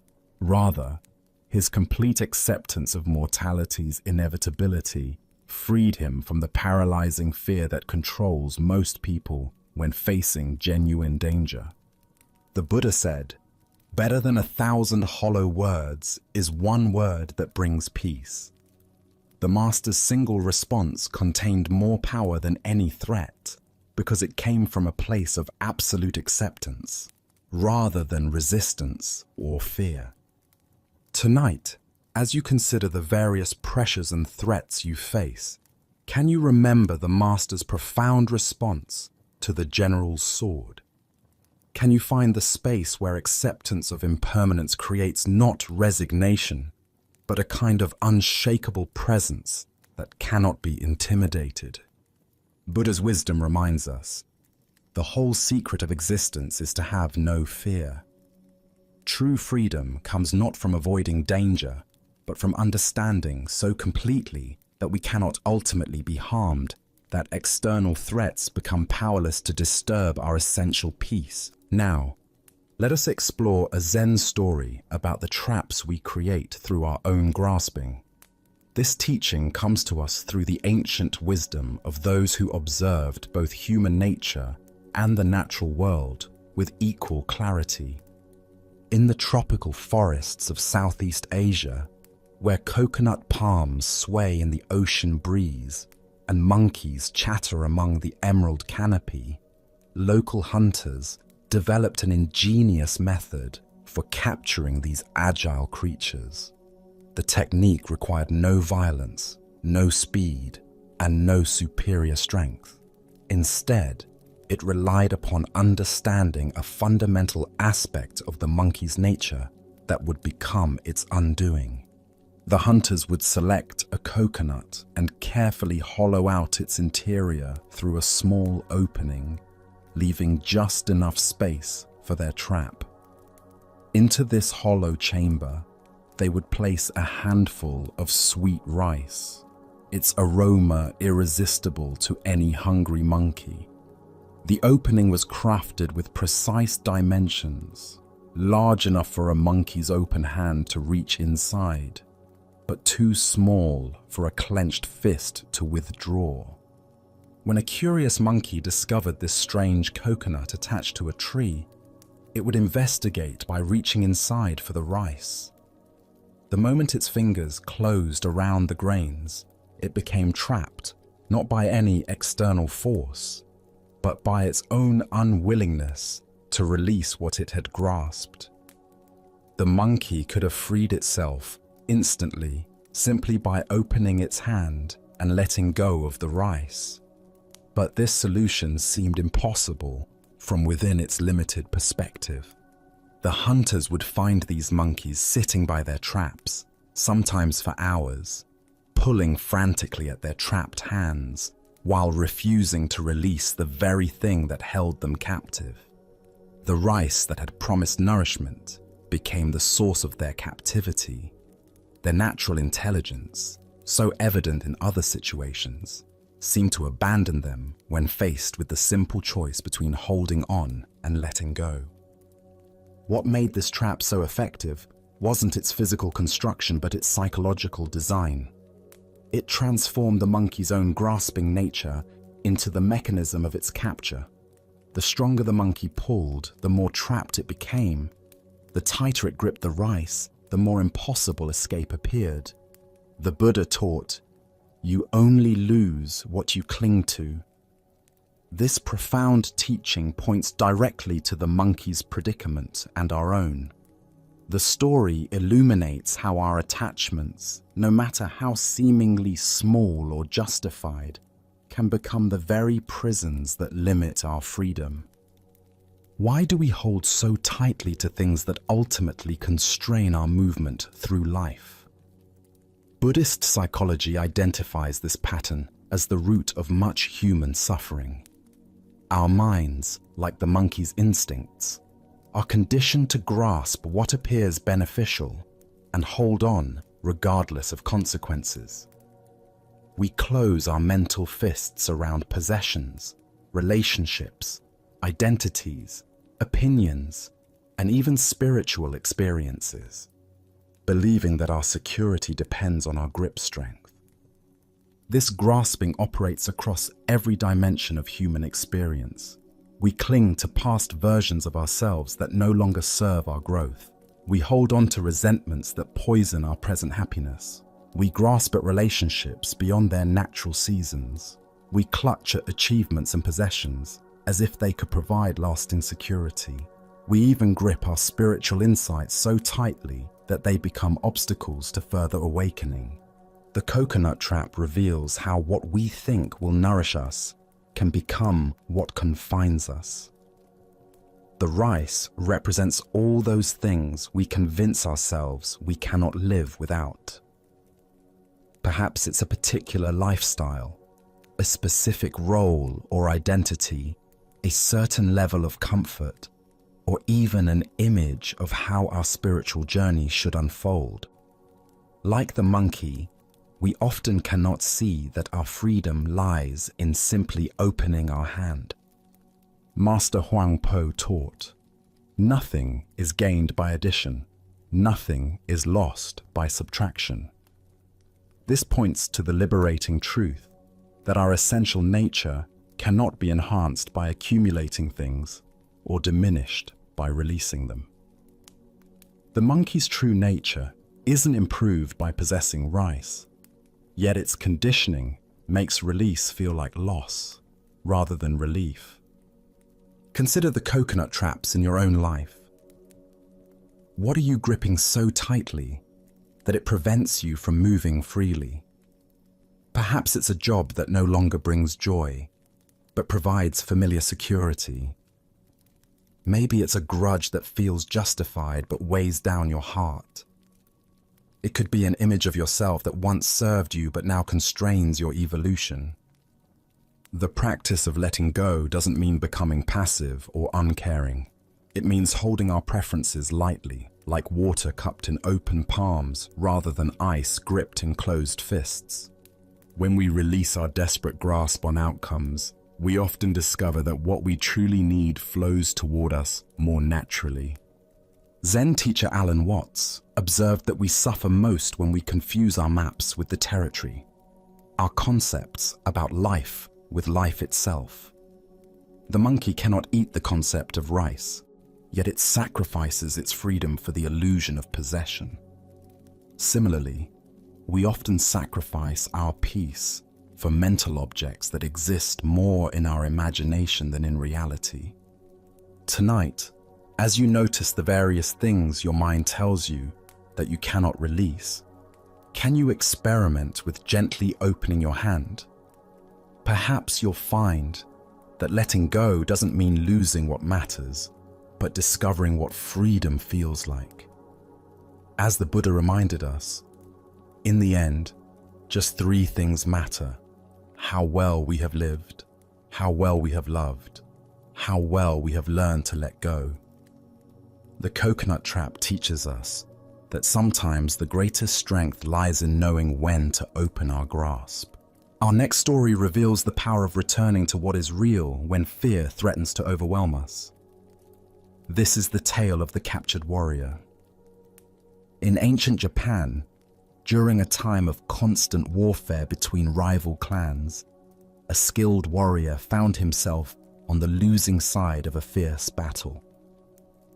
As his comrades fell around him and defeat became inevitable, he was captured by enemy soldiers and dragged away from the battlefield, his armor stripped, his weapons confiscated.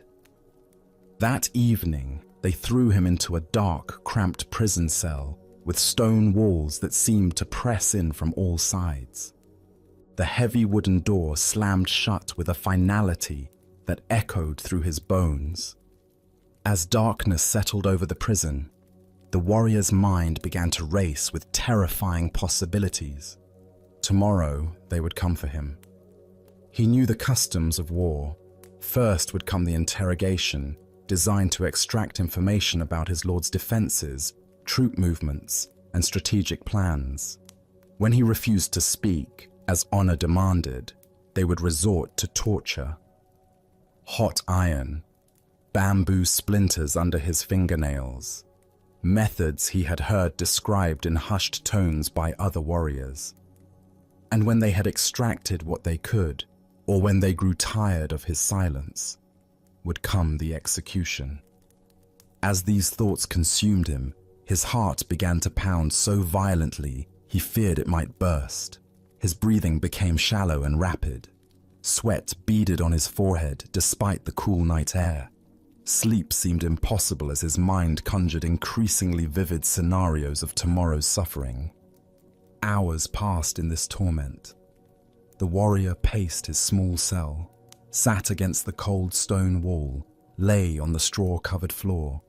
Nothing brought relief from the visions of impending doom that played repeatedly in his mind like a terrible dream he couldn't escape. Then, in the depths of his despair, he remembered the gentle voice of his Zen master back at the monastery where he had studied before becoming a warrior. The old teacher's words came to him as clearly as if the master were sitting beside him in the cell. Tomorrow is not real, it is an illusion. The only reality is now. At first, the warrior's frightened mind resisted these words. How could tomorrow be an illusion when the threats were so concrete, so inevitable? But as he sat quietly and allowed the teaching to penetrate deeper, something began to shift. He noticed his breathing. In this moment, he was breathing freely. He felt the straw beneath him, rough, but not uncomfortable.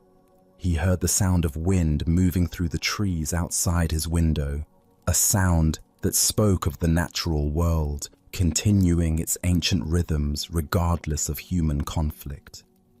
In this moment, he was not being tortured. In this moment, he was not dying. In this moment, there was simply a man sitting in a cell, alive and aware. The terrors that had seemed so overwhelming moments before revealed themselves to be nothing more than thoughts about a future that existed only in his imagination. As this understanding deepened, a profound peace settled over the warrior. His breathing slowed and deepened. His racing heart found a steady rhythm. For the first time since his capture, he smiled. The master's wisdom had freed him from a prison far more confining than the stone walls around him, the prison of anxious thoughts about tomorrow. Within minutes, the warrior fell into a deep, peaceful sleep. The Buddha once said, "If you want to know your past, look at your present condition. If you want to know your future, look at your present actions." This ancient wisdom illuminates the profound truth the warrior discovered in his cell. The only moment in which we ever actually live is this one. Why do we torture ourselves with endless scenarios about the future? Zen Buddhism explains that our minds evolved as survival mechanisms, constantly scanning for threats and planning for protection. While this capacity serves us in genuine emergencies, it becomes a source of suffering when we mistake mental projections for reality. Look deeply at your own experience. How much of your anxiety stems from vivid imaginings of future scenarios that may never occur? The presentation you're worried about, the medical test results you're awaiting, the difficult conversation you need to have. These situations exist primarily in thought, not in present reality. The warrior's teaching shows us that we can acknowledge future challenges without being consumed by them. Planning and preparation have their place, but when they transform into obsessive worry, they rob us of peace and clarity. As Vietnamese Zen master Thich Nhat Hanh taught, thanks to impermanence, everything is possible. The future remains unwritten, shaped by causes and conditions we cannot fully predict or control. The worried mind assumes that current difficulties will inevitably continue or worsen, but impermanence teaches us that everything changes. The warrior in his cell could not know what the next day would actually bring. Perhaps his lord's forces would mount a rescue. Perhaps his captors would show mercy. Perhaps diplomatic negotiations would secure his release. Buddha spoke of this when he said, "The past is gone, the future is not yet here, and there is only one moment for you to live."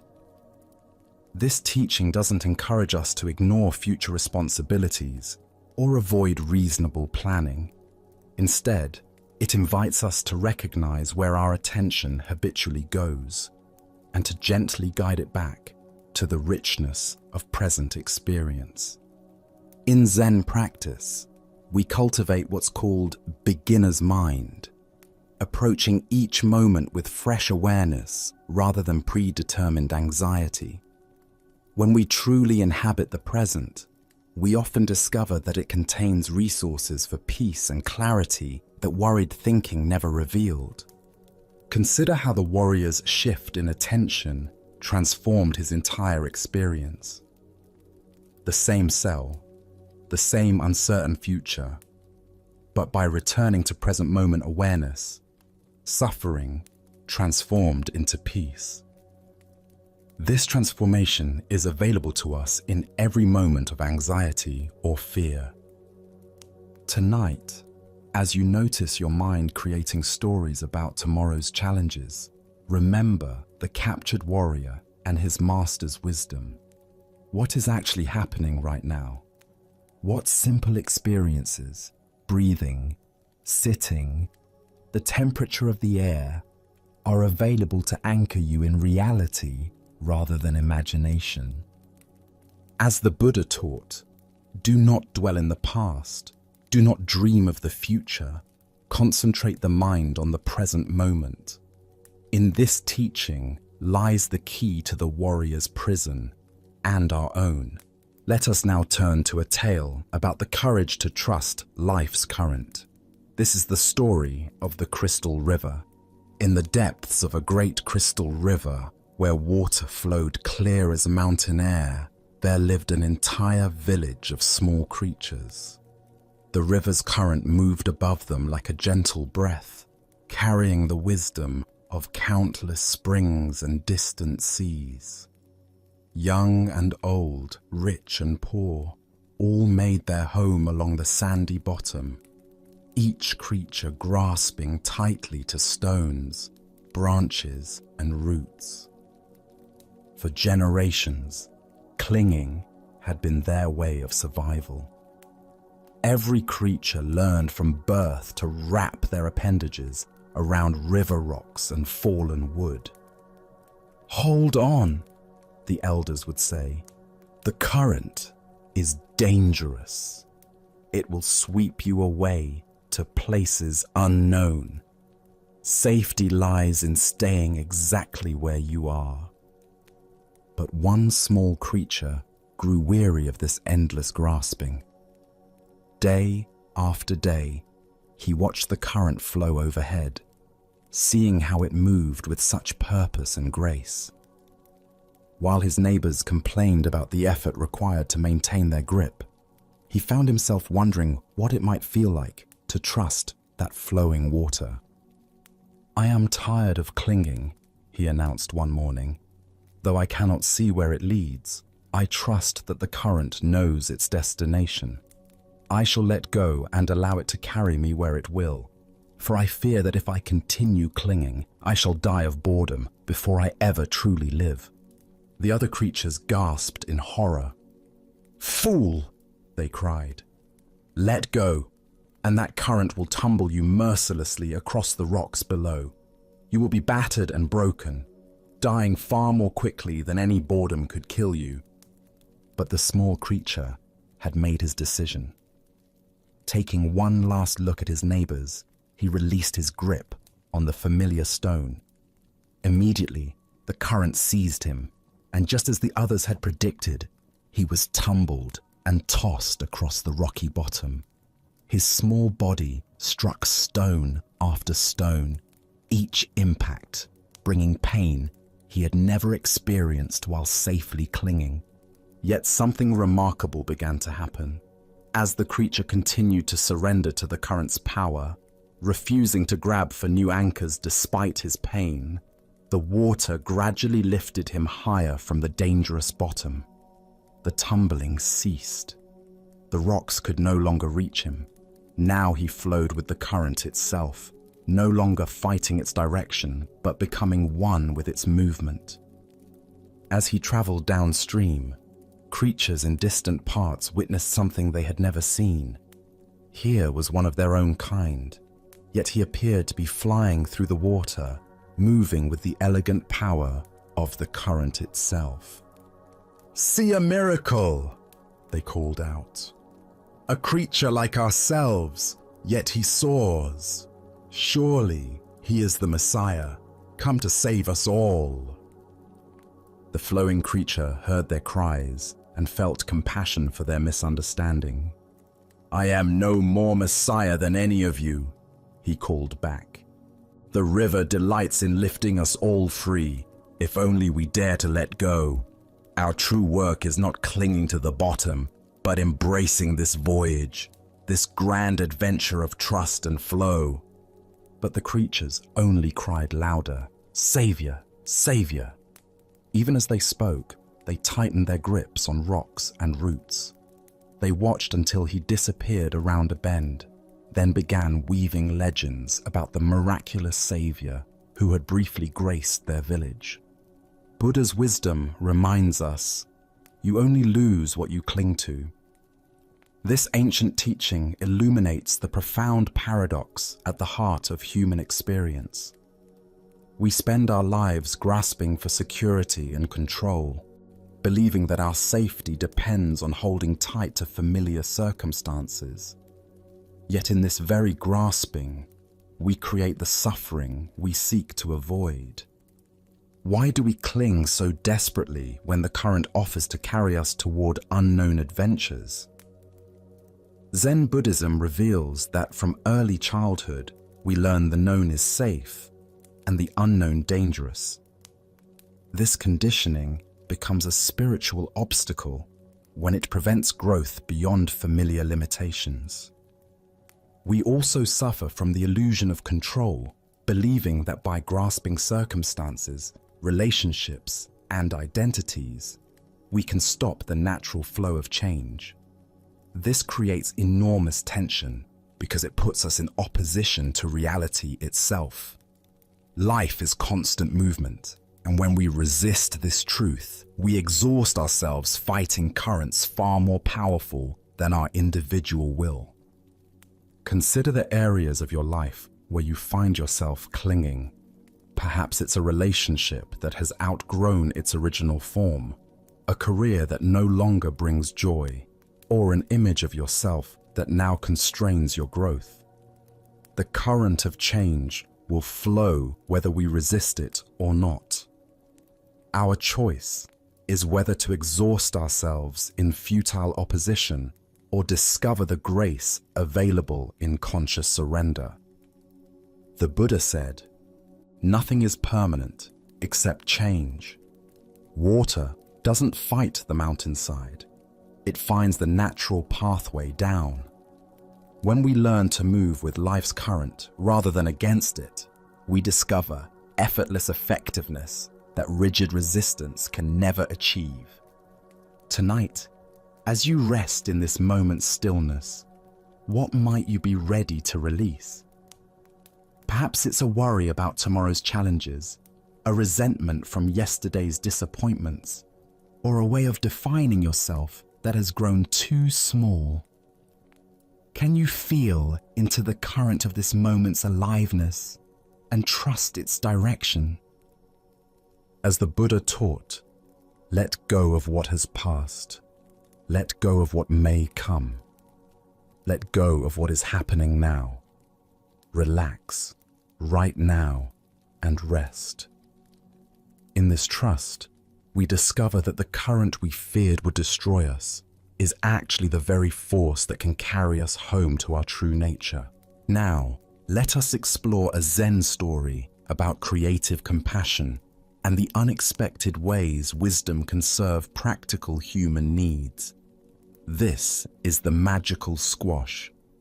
The year had brought unusual hardship to the Hakata region.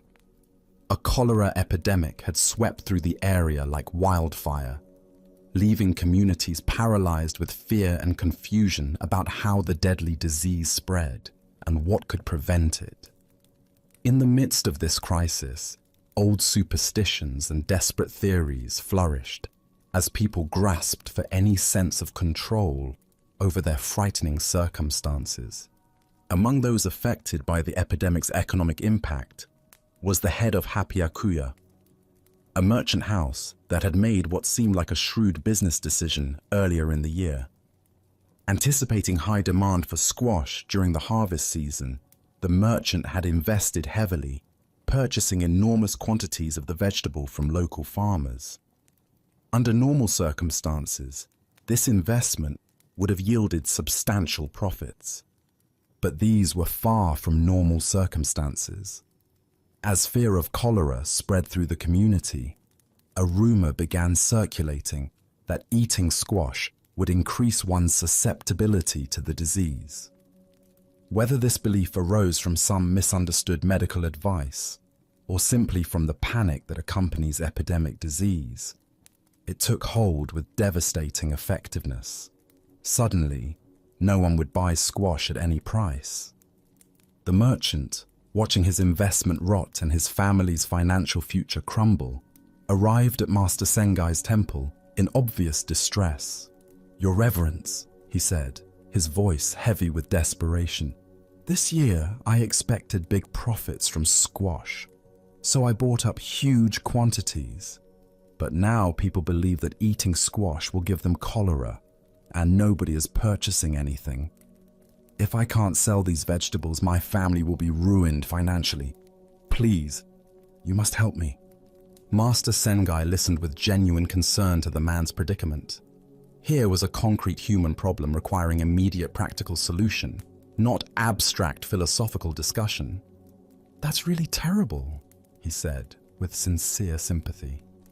"Very well, I'll become your business manager and help you sell them.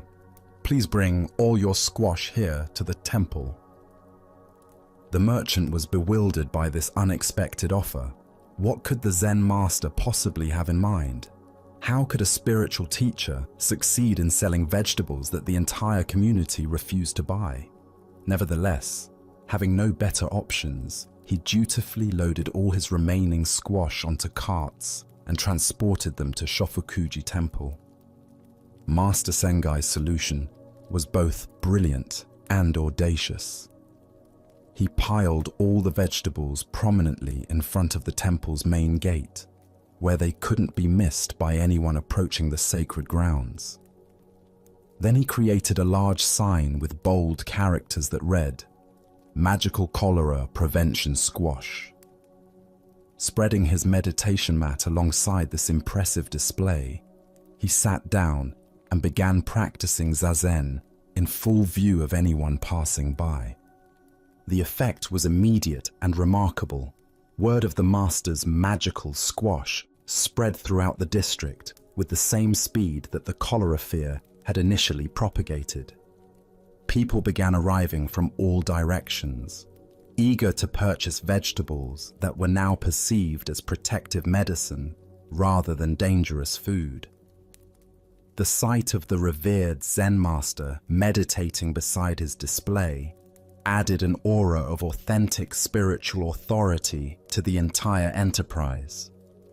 By noon, every single squash had been sold, and the merchant's financial crisis had been completely resolved. The firm of Hapiakuya was not only saved from ruin, but had actually profited more from this unusual marketing approach than they would have through conventional sales methods. Ancient Buddhist wisdom tells us, skillful means adapts truth to the needs of the moment. What emerges from this story is a teaching about the creative application of wisdom to serve immediate human needs, even when this requires working with people's existing beliefs and limitations, rather than trying to educate them out of their misconceptions.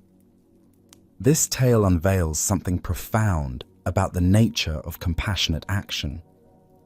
Master Sengai could have responded to the merchant's crisis by delivering lectures about the irrationality of superstition, the importance of critical thinking, or the spiritual value of accepting financial loss with equanimity. Instead, he chose to work creatively within the existing situation to produce genuine relief for immediate suffering. The master's willingness to become a business manager reveals an understanding of spiritual practice that extends far beyond formal meditation and philosophical discussion. True wisdom expresses itself through whatever means are most effective for addressing real human problems, even if these means might appear unconventional or even contradictory to conventional spiritual image. Why do we often assume that spiritual people should remain aloof from practical concerns, especially those involving money and business? This assumption reflects a false dichotomy between sacred and secular activities that can prevent us from applying our deepest values to the situations where they're most needed. Master Sengai understood that relieving genuine suffering takes precedence over maintaining spiritual appearances. The genius of his solution lay in understanding that the community's fear was real and powerful, regardless of its medical accuracy. Rather than fighting against this fear or trying to educate people out of it, he redirected its energy toward a solution that served everyone's needs. The people got vegetables they believed would protect them, the merchant saved his business, and the community's overall nutrition actually improved. This teaching illuminates the difference between being right and being effective. The master probably understood that squash had no special power to prevent cholera, but he also recognized that arguing this point would have done nothing to solve the immediate crisis. By working with people's existing beliefs rather than against them, he achieved results that pure logic never could have accomplished. Zen practice cultivates what might be called adaptive wisdom, the ability to respond to each situation with whatever approach will be most genuinely helpful, rather than rigidly applying the same methods regardless of context.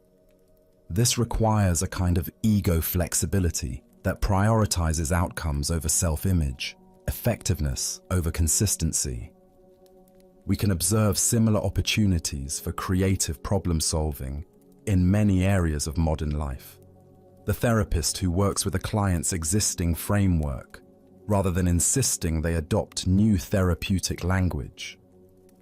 The teacher who meets students where they are emotionally and intellectually, rather than demanding they immediately embrace ideal learning attitudes.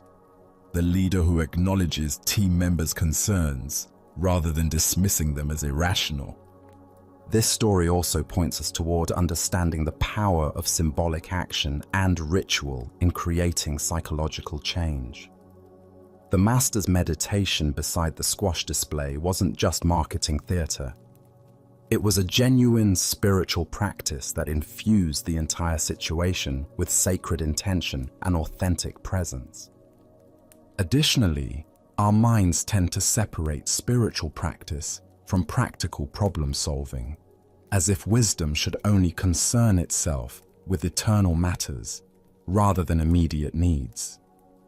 Master Sengai's story demonstrates that authentic spirituality engages fully with whatever challenges arise, bringing creative intelligence and compassionate action to bear on concrete human difficulties.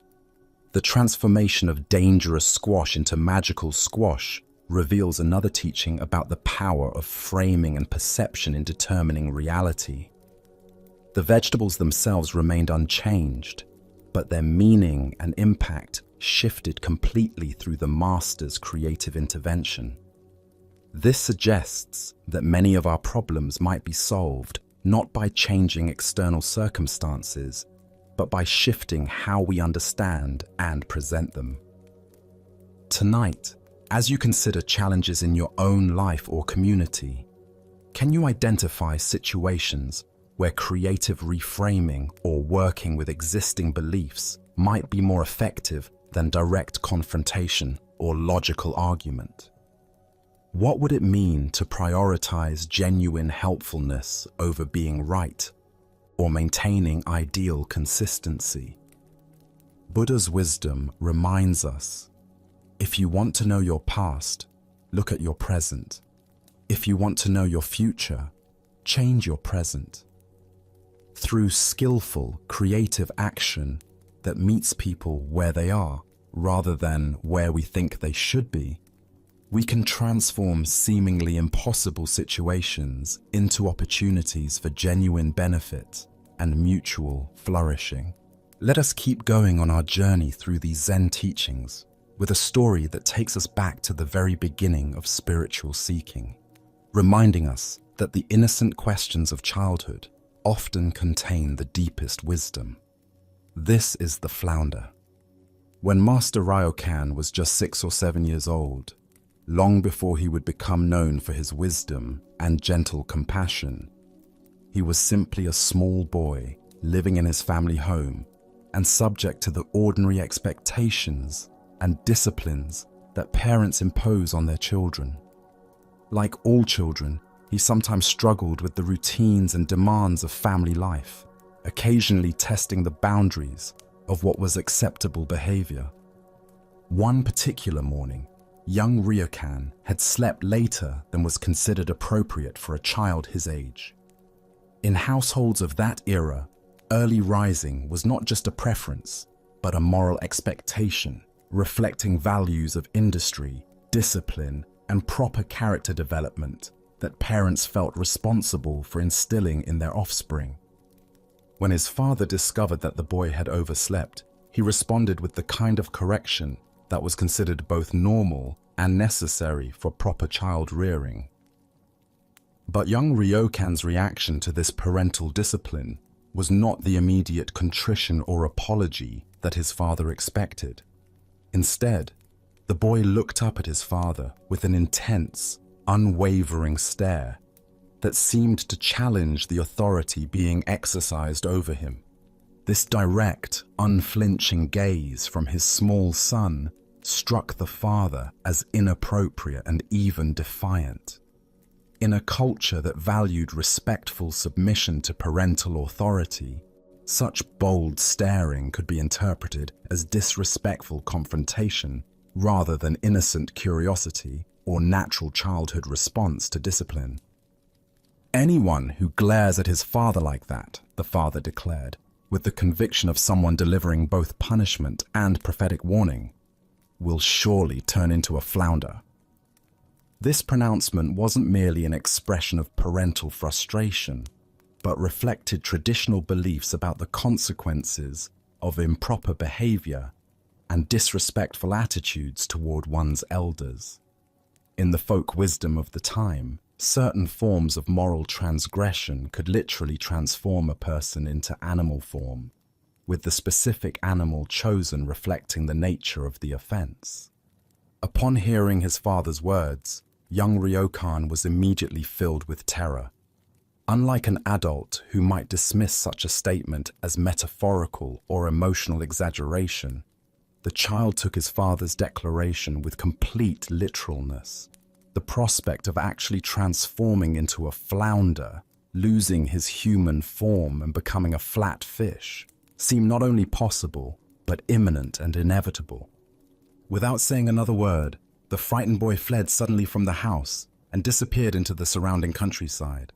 He ran as far from his family home as his small legs could carry him, eventually making his way to a cliff overlooking the ocean, where he believed his transformation into a flounder would most appropriately take place.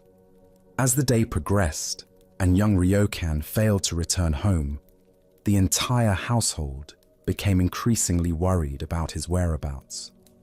Family members and neighbors organized search parties to look for the missing child, checking all his usual hiding places and favorite spots for play, but finding no trace of him anywhere. The search continued through the afternoon and into the evening, with growing concern about the boy's safety and welfare.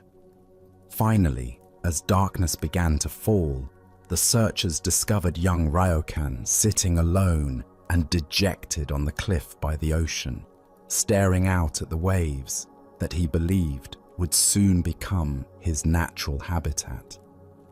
"What are you doing here?" the searchers called out to him when they found him in this remote and potentially dangerous location. "Everyone has been looking for you. Why did you run away?" Young Ryokan's response revealed both the innocent literalness of childhood understanding and the profound existential anxiety that can emerge from taking adult pronouncements about moral consequences at face value. Looking up at his rescuers with genuine puzzlement and disappointment, he asked the question that had been troubling him throughout his long vigil by the ocean. "Haven't I turned into a flounder yet?" Ancient Buddhist wisdom tells us, in the beginner's mind, there are many possibilities, but in the expert's mind, there are few.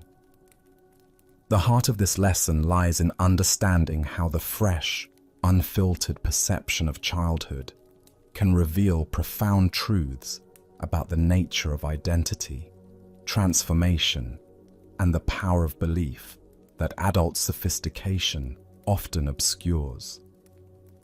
This story unveils something beautiful and profound about the innocent directness with which children approach existential questions that adults typically avoid through layers of conceptual sophistication and psychological defense. Young Ryokan's literal interpretation of his father's warning led him directly into confrontation with fundamental questions about identity, punishment, transformation, and the nature of the self that lie at the heart of all spiritual inquiry. His question, "Haven't I turned into a flounder yet?" contains more genuine philosophical depth than many elaborate theological discussions. In his childish literalness, He was actually grappling with profound questions about the nature of identity and change that would later become central to his mature spiritual understanding. The boy's willingness to wait patiently for his expected transformation demonstrates the kind of complete acceptance and surrender that adult spiritual practitioners often struggle to achieve through years of meditation and study. He didn't resist or deny the possibility of becoming a flounder. He simply went to what seemed like the appropriate place and waited for it to happen. Why do we typically dismiss childhood questions about identity and transformation as naive, rather than recognizing them as profound spiritual inquiry? This tendency reflects our adult investment in maintaining stable concepts of selfhood that childhood curiosity naturally challenges. We prefer the security of fixed identity to the openness that allows for genuine transformation. Young Ryokan's response to his father's pronouncement reveals the double-edged nature of parental authority and the unintended consequences that can emerge from moral instruction delivered through dramatic metaphors rather than patient explanation. What was meant as corrective discipline became an existential crisis that led the child into direct confrontation with questions about the nature of change and identity. This teaching illuminates the profound receptivity and literal faith that characterizes childhood consciousness before it becomes filtered through adult skepticism and psychological defensiveness.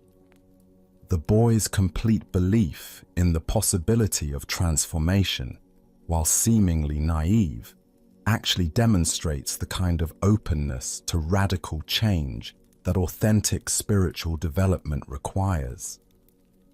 His vigil by the ocean represents something touching and profound about the human willingness to face anticipated consequences with courage rather than denial.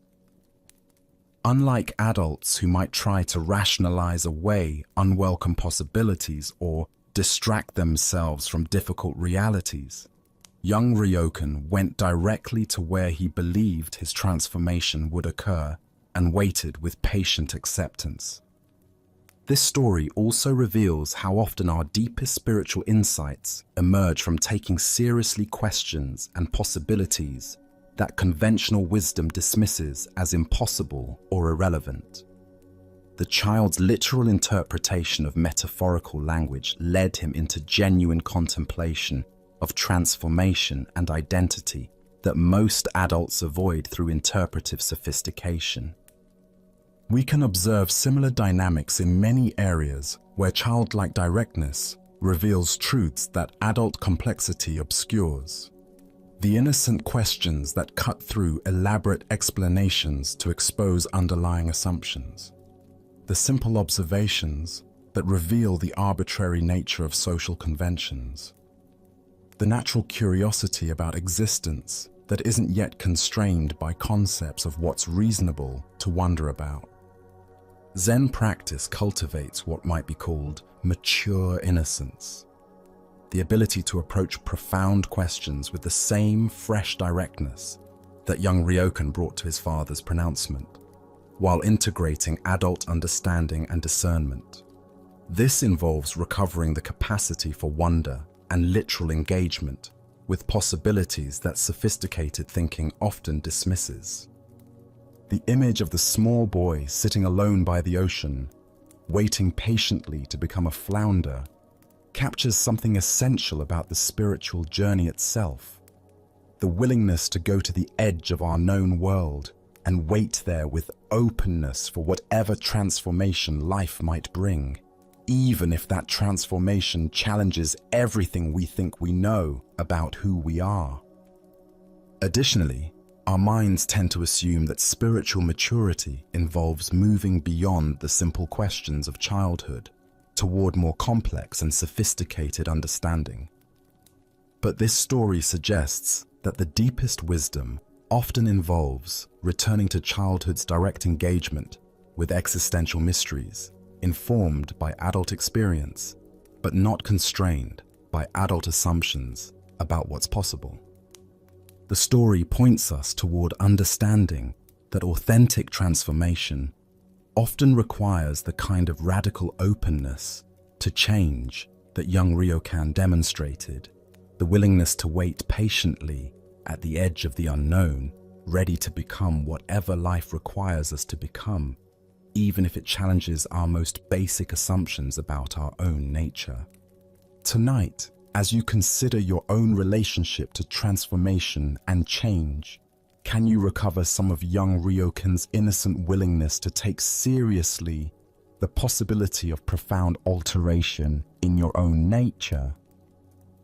What would it mean to approach spiritual development with childlike openness to becoming something completely different from what you currently imagine yourself to be? The Buddha taught, in the end, just three things matter: how well we have lived, how well we have loved, how well we have learned to let go. Through maintaining childlike openness to transformation, while developing adult wisdom and compassion, we discover that the deepest spiritual insights often emerge from the simplest questions about who we are and what we might become. The boy who wondered if he had turned into a flounder was already engaging with the fundamental koan of identity that would guide his entire spiritual journey, the recognition that what we are is far more fluid and mysterious than we typically imagine. Let us now explore a story about choice, responsibility, and the power we hold in every moment. This is the tale of the young man and the bird. A clever young student had grown tired of his teacher's seemingly wise responses to every question. He was convinced that the old master simply spoke in riddles to appear profound, and he decided to devise a test that would expose what he believed was mere pretense. After thinking for several days, he conceived what he thought was the perfect trap. One morning, the young man caught a small sparrow in the garden. The tiny bird trembled in his cupped hands, its heart beating rapidly against his palms. He held it carefully behind his back as he approached his teacher, who was sitting peacefully in the morning sunlight, reading ancient texts. "Master," the student called out with barely concealed excitement, "I have a question that will test your legendary wisdom." The old teacher looked up from his reading with patient, gentle eyes. He had seen this look of mischievous confidence in many students over the years, and he understood the young man's need to challenge authority as part of his own growth and learning. "Please," the teacher said simply, "ask your question." The student stepped closer, keeping the bird hidden behind his back. "Master, I hold a small bird in my hands. Using your great wisdom, tell me, is this bird alive or dead?" The young man felt incredibly clever. He had created what he believed was an impossible situation for his teacher. If the master answered alive, he would quickly snap the bird's neck and reveal the dead creature, proving the teacher wrong. If the master answered dead, he would simply open his hands and let the living bird fly away, again proving the teacher's lack of true insight. Either way, the student was certain he would expose his teacher's supposed wisdom as nothing more than lucky guessing and philosophical double-talk. He waited eagerly for the response that would give him the satisfaction of finally outsmarting the old man. The teacher sat quietly for a long moment, not trying to peer behind the student's back or gather more information. His eyes seemed to look not at the student, but through him, as if perceiving something far deeper than the simple trick being attempted. Finally, with a gentle smile that held both compassion and understanding, the master spoke. "The answer, my young friend, is in your hands." The student stood frozen, his mouth hanging open slightly. In 3 simple words, His elaborate trap had been completely dismantled. The teacher hadn't fallen for either option of the false dilemma. Instead, he had pointed to something far more profound: the fundamental truth that the student himself held the power to determine the outcome. The young man looked down at his hands, still cupped behind his back, feeling the tiny bird's rapid heartbeat against his palms. He realized with startling clarity that the master was right. The bird's fate had never depended on the teacher's answer or supposed wisdom. It had always been entirely in the student's control. More than that, he began to understand that this was true about far more than just this moment. The power to choose life or death, creation or destruction, compassion or cruelty, all of it was always in his hands, in every situation, every day. Slowly, the young man brought his hands forward and opened them. The small bird sat still for just a moment, as if gathering itself, then spread its wings and flew into the blue sky, disappearing among the trees. Buddha's wisdom teaches us, we are what we think. All that we are arises with our thoughts. With our thoughts, we make the world. This ancient wisdom illuminates the profound responsibility that comes with conscious choice and the recognition that we are always the architects of our own experience. Why do we so often look outside ourselves for answers that can only be found within? Zen Buddhism points to our tendency to seek authority figures who will tell us what to do, what to think, what to choose. But the deepest teaching is that true wisdom cannot be given from one person to another. It can only be discovered through our own conscious engagement with life. The student's question seemed to be about the teacher's insight, but it was actually about his own power. He was so focused on proving the master wrong that he almost missed the profound truth being offered, that every moment presents us with choices that shape not only our immediate circumstances, but our character and destiny. Consider your own daily decisions, both large and small. How often do you wait for someone else to tell you what the right choice is? How frequently do you seek permission, approval, or guidance for decisions that ultimately rest entirely in your own hands? The young man's bird represents all the power we hold, but sometimes fail to recognize. In our relationships, careers, and spiritual development, we constantly face moments where we hold something precious in our hands: the well-being of others, our own integrity, opportunities for growth or destruction. The outcome depends not on external circumstances or other people's wisdom, but on what we choose to do with the power we possess. The master's response reveals something crucial about authentic teaching. True teachers don't give answers. They point us back to our own capacity for wisdom. They help us recognize the choices we're already making and the power we already possess, rather than encouraging dependence on their authority. Zen teacher Charlotte Joko Beck said, "We are always in choice, even when we think we're not." The bird in the student's hands represents all the moments when we convince ourselves we have no options, no power, no responsibility. But consciousness always involves choice, and choice always involves responsibility. Look deeply at a current challenge in your life. Where are you waiting for someone else to provide answers, solutions, or direction? What would change if you fully recognize that the power to shape the outcome is already in your hands? This doesn't mean you have control over all external circumstances, but you always have choice about how you respond. The Buddha taught, the mind is everything. What you think, you become.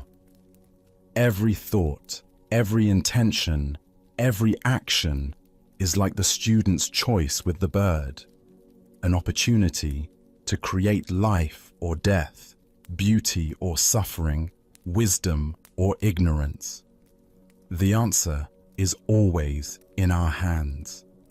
Tonight, as you consider the various situations in your life where you seek guidance or feel powerless, can you sense the truth the Master was pointing to? Can you feel the weight of the choices you carry every day, not as a burden, but as the fundamental dignity of conscious existence?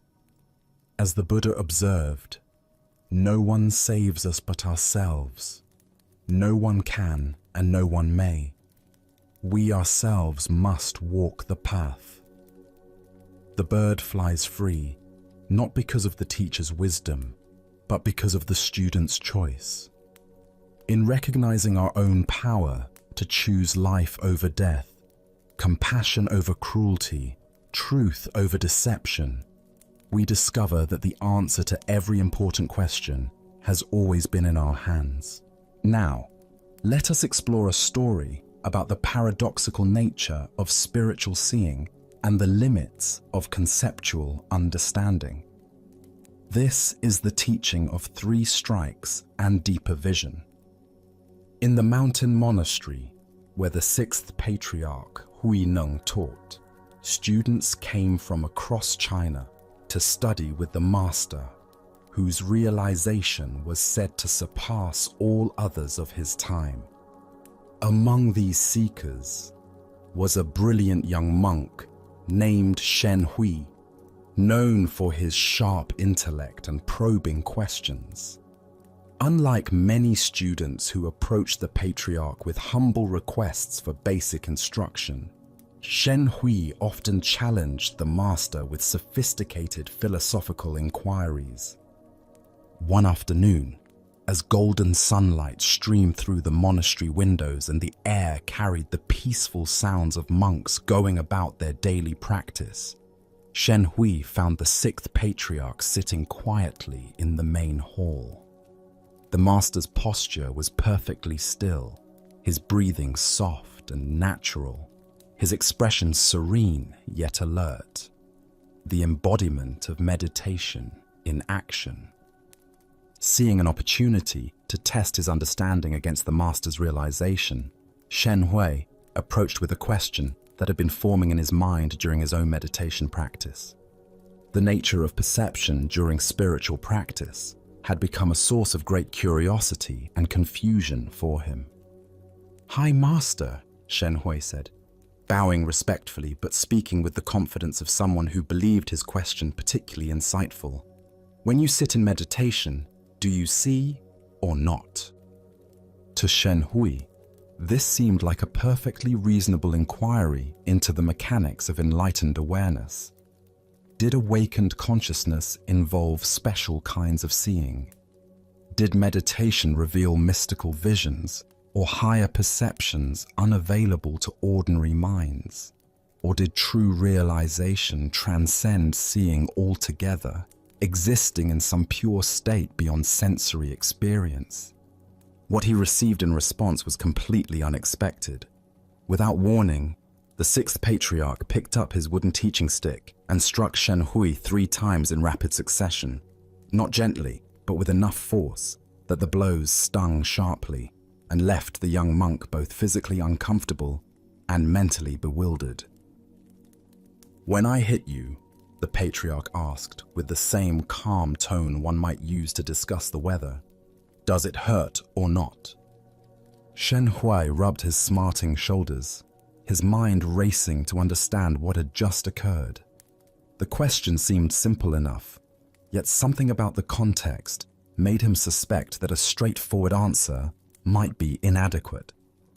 The physical sensation was undeniable, yet the spiritual implications felt complex. "It both does and does not hurt," he replied carefully, intuiting that the Master was pointing towards some paradox beyond ordinary logic. "I both see and do not see," the 6th patriarch responded, his words carrying the weight of direct experience rather than philosophical speculation. But Shen Hui's intellect wasn't satisfied with paradox. He needed to understand the mechanics, to categorize and explain this teaching, in terms his conceptual mind could grasp. "How can you both see and not see?" he pressed, genuine confusion evident in his voice.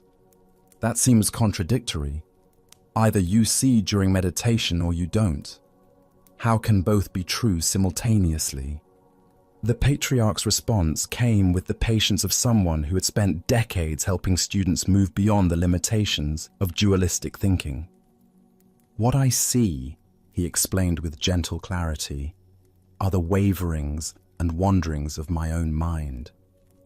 What I do not see is the right and wrong and good and bad of other people. This is my seeing and not seeing." With these words, the entire teaching crystallized. The master wasn't speaking about mystical visions or transcendent states, but about the fundamental shift in perception that accompanies genuine spiritual maturity. Ancient Buddhist wisdom tells us, the mind is everything. What you think, you become. This teaching relates profoundly to the patriarch's lesson about the nature of awakened seeing. Why do we become confused when spiritual teachings transcend ordinary logic? Zen Buddhism explains that our conceptual mind operates through dualistic categories: seeing or not seeing, pain or no pain, right or wrong. But enlightened awareness doesn't eliminate these experiences. It transforms our relationship to them. The deeper teaching here shows us what authentic spiritual perception actually involves. The patriarch sees his own mental processes clearly, the arising and passing of thoughts, emotions, and reactions. This isn't a mystical power, but the natural result of sustained mindfulness practice. He observes the waverings and wanderings of consciousness without being lost in them. Simultaneously, he doesn't see in the judgmental sense, imposing categories of right and wrong, good and bad onto others' behavior. This non-seeing isn't ignorance, but wisdom, recognizing that such judgments often say more about the observer than the observed. Look deeply at your own patterns of perception. How much of what you think you see in others actually reflects your own mental projections? When someone irritates you, are you seeing their actual behavior clearly, or are you seeing your own triggers and reactions? When someone impresses you, are you recognizing their genuine qualities, or are you seeing your own desires for approval or achievement? This ancient wisdom illuminates the difference between reactive perception and clear seeing. Reactive perception involves our past conditioning, our emotional needs, our judgmental habits. Clear seeing involves awareness that recognizes its own processes while remaining open to what's actually present. Zen Master Dogen taught, "To study the Buddha way is to study the self. To study the self is to forget the self." This teaching points to the same insight the patriarch offered. True seeing involves turning attention toward our own mental processes rather than fixating on external judgments and evaluations. The 3 strikes Shen Hui received weren't punishment, but skillful teaching. Physical pain that both does and does not hurt points toward the mystery of conscious experience itself. Pain arises in awareness, is felt fully, yet doesn't define or limit the awareness that experiences it. Similarly, thoughts and emotions arise in consciousness without contaminating its essential clarity. Consider how this teaching might transform your daily experience. Instead of constantly evaluating others' behavior, finding fault, making comparisons, generating opinions, what if you turned that same attention toward observing your own mental reactions? What patterns would you discover in the wanderings and waverings of your own mind. This doesn't mean we become passive or lose our capacity for discernment. Rather, we develop the ability to respond from clarity rather than reactivity. When we see our own judgmental tendencies clearly, we naturally become less caught in them. When we observe our mental projections, we're less likely to mistake them for objective reality.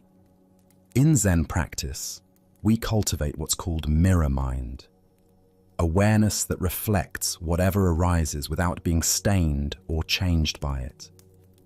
This mirror sees everything clearly while maintaining its essential emptiness and openness. Tonight, as you notice your mind categorizing and judging the experiences of your day, can you remember the patriarch's teaching? Can you turn your attention toward the seer rather than constantly evaluating what is seen?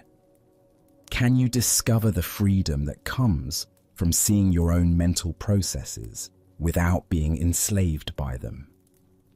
Buddha spoke of this when he said, "You yourself, as much as anybody in the entire universe, deserve your love and affection." By learning to see our own mental patterns with compassion rather than judgment, we develop the clarity to see others with equal kindness and understanding. Let us now turn to a tale about the thin boundary between heaven and hell within our own hearts. This is the story of the samurai and the gates. In feudal Japan, a battle-hardened warrior named Nobushige sought out the renowned Zen master Hakuin.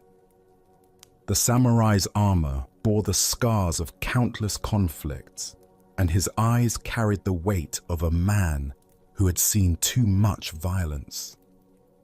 He approached the master's simple dwelling with a question that had been burning in his mind since his last campaign. "Master Hakuin," Nobushige said, bowing stiffly in his heavy armor, "I have spent my life fighting for my lord, facing death countless times.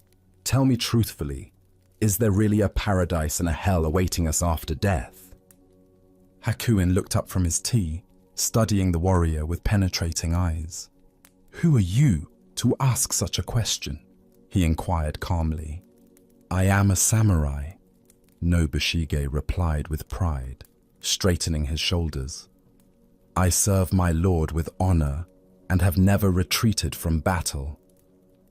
Hakuin's expression suddenly shifted to one of disdain. "You, a soldier?" he exclaimed with a dismissive laugh. "What kind of ruler would have you as his guard? Look at yourself. Your face looks like that of a common beggar, weathered and crude. How could someone so lowly claim to be a protector of nobility?" The words struck Nobushige like physical blows. His face flushed red with anger, and his hand instinctively moved to the hilt of his sword. The insult to his honor was unbearable. "So, you have a sword," Hakuin continued, his voice dripping with mockery. "Your weapon is probably much too dull to cut off my head. I doubt you could slice through a rice paper screen, let alone defend anyone of importance." Unable to contain his rage any longer, Nobushige began to draw his sword, the steel singing as it emerged from its scabbard. His entire body trembled with fury. His vision narrowed to focus solely on this insolent monk who dared to question his honor. At that precise moment, as the blade caught the afternoon light, Hakuin spoke with sudden clarity. "Here, open the gates of hell!" The words pierced through Nobushige's rage like an arrow finding its target. In that instant, he saw himself clearly, consumed by anger, ready to kill over wounded pride, his mind clouded by fury. He understood that hell was not some distant realm, but the very state he inhabited in that moment. The samurai's hand froze on his sword as recognition dawned across his features. Slowly, with great reverence, Nobushige sheathed his sword and bowed deeply before the master, his anger transformed into profound gratitude. "Here open the gates of paradise," Hakuin said gently, his voice now filled with compassion. Buddha's wisdom reminds us, hatred does not cease by hatred, but only by love. This is the eternal rule. What emerges from this story is a startling revelation about the geography of our inner world. Heaven and hell are not distant destinations, but present moment experiences we create through the quality of our consciousness. Why do we so easily find ourselves at the gates of hell? Zen Buddhism points to the three poisons that cloud our minds: greed, hatred, and delusion. When Nobushige's pride was wounded, hatred arose instantly, transforming a peaceful afternoon into a realm of suffering. His entire reality shifted from curiosity about the afterlife to murderous rage in mere moments. The deeper teaching here shows us that we carry within ourselves the capacity for both states. Paradise and hell are not places we go to after death. They are experiences we inhabit while living. Each moment offers us the choice between the hell of reactivity and the paradise of awareness. Consider how often throughout your day similar transformations occur. A critical email arrives, and suddenly your peaceful morning becomes a realm of anxiety and resentment. Someone cuts you off in traffic, and the spaciousness of your drive contracts into a tight knot of irritation. A thoughtless comment from a colleague, and your contentment dissolves into hurt feelings and defensive thoughts. In Zen practice, we cultivate the capacity to recognize these moments of transition. Like Nobushige drawing his sword, we learn to catch ourselves at the very moment we're about to enter hell through our reactions. This recognition itself becomes the key that opens the gates of paradise. Zen master Huangpo taught, "The foolish reject what they see, not what they think. The wise reject what they think, not what they see." When we're caught in reactivity, we're rejecting the present moment, the master's teaching, the opportunity for awakening in favor of our thoughts about how things should be. The Buddha said, "Better than 1,000 hollow words is one word that brings peace." Hakuin's apparent insults were not cruelty but compassion in disguise. By provoking Nobushige's anger so skillfully, he showed the warrior exactly what he needed to see. That hell is a state of mind we enter through our own choices. This teaching invites us to examine our own triggers. What words or situations instantly transport us to hell? Perhaps it's feeling unappreciated at work, being misunderstood by family, or facing unexpected challenges. Each of these experiences offers the same choice Nobushige faced. Will we draw our sword or recognize the teaching? Tonight, as you notice irritation arising in response to some frustration, can you remember Hakuin's lesson? Can you recognize the moment when you're about to enter hell through your reactions and instead choose the paradise of awareness? As the Buddha taught, what we think, we become. In each moment, we are either opening the gates of hell through unconscious reactivity or opening the gates of paradise through mindful presence. As our time together gently draws to an end, notice the quiet transformation that settled in while you listened. The calm and clarity you touched tonight are not distant treasures. They're a natural part of your own awareness, waiting patiently beneath the surface of ordinary life. The Buddha once said, "Just as a candle cannot burn without fire, people cannot live without a spiritual life." What you've discovered this evening is that peace doesn't depend on fixing every worry or arranging perfect conditions. Instead, it comes alive in those simple moments when you let go breathe fully, and meet the present with open eyes. Each story tonight was passed down to remind us. Ease follows when we loosen our grip on anxious thoughts, and relief arrives when we stop chasing after or fighting against every feeling. In the quiet that followed each tale, maybe you noticed a softening, an untying of knots, a gentler rhythm to your breath. Even if your mind wandered or your worries tried to return, the wisdom you've heard is quietly settling in, like rain nourishing the roots of a vast tree. Now, as you get ready to rest, consider that what you've learned isn't a distant promise, but a practical way of being. These teachings point us home to the present, to a steady heart and a mind at ease. In these silent moments before sleep, notice the difference. How your thoughts move more slowly, how your body feels heavier, how even challenges seem easier to face with a calm mind. Zen wisdom has always shown us that genuine understanding isn't locked away in rare texts or spoken only by distant masters. It lives in everyday things, in your breath, in a sip of tea, in the hush before sleep. Tonight, you've experienced that these truths are available right now, as close as your next breath. As you move from this gentle time into the world outside this moment, carry not just the stories, but the sense of peace they offered you. Let calm and insight be quiet companions through whatever comes tomorrow, and remember, you can always return to this feeling whenever you need. Sleep well, and thank you for joining us on this journey at Sleepy Monk.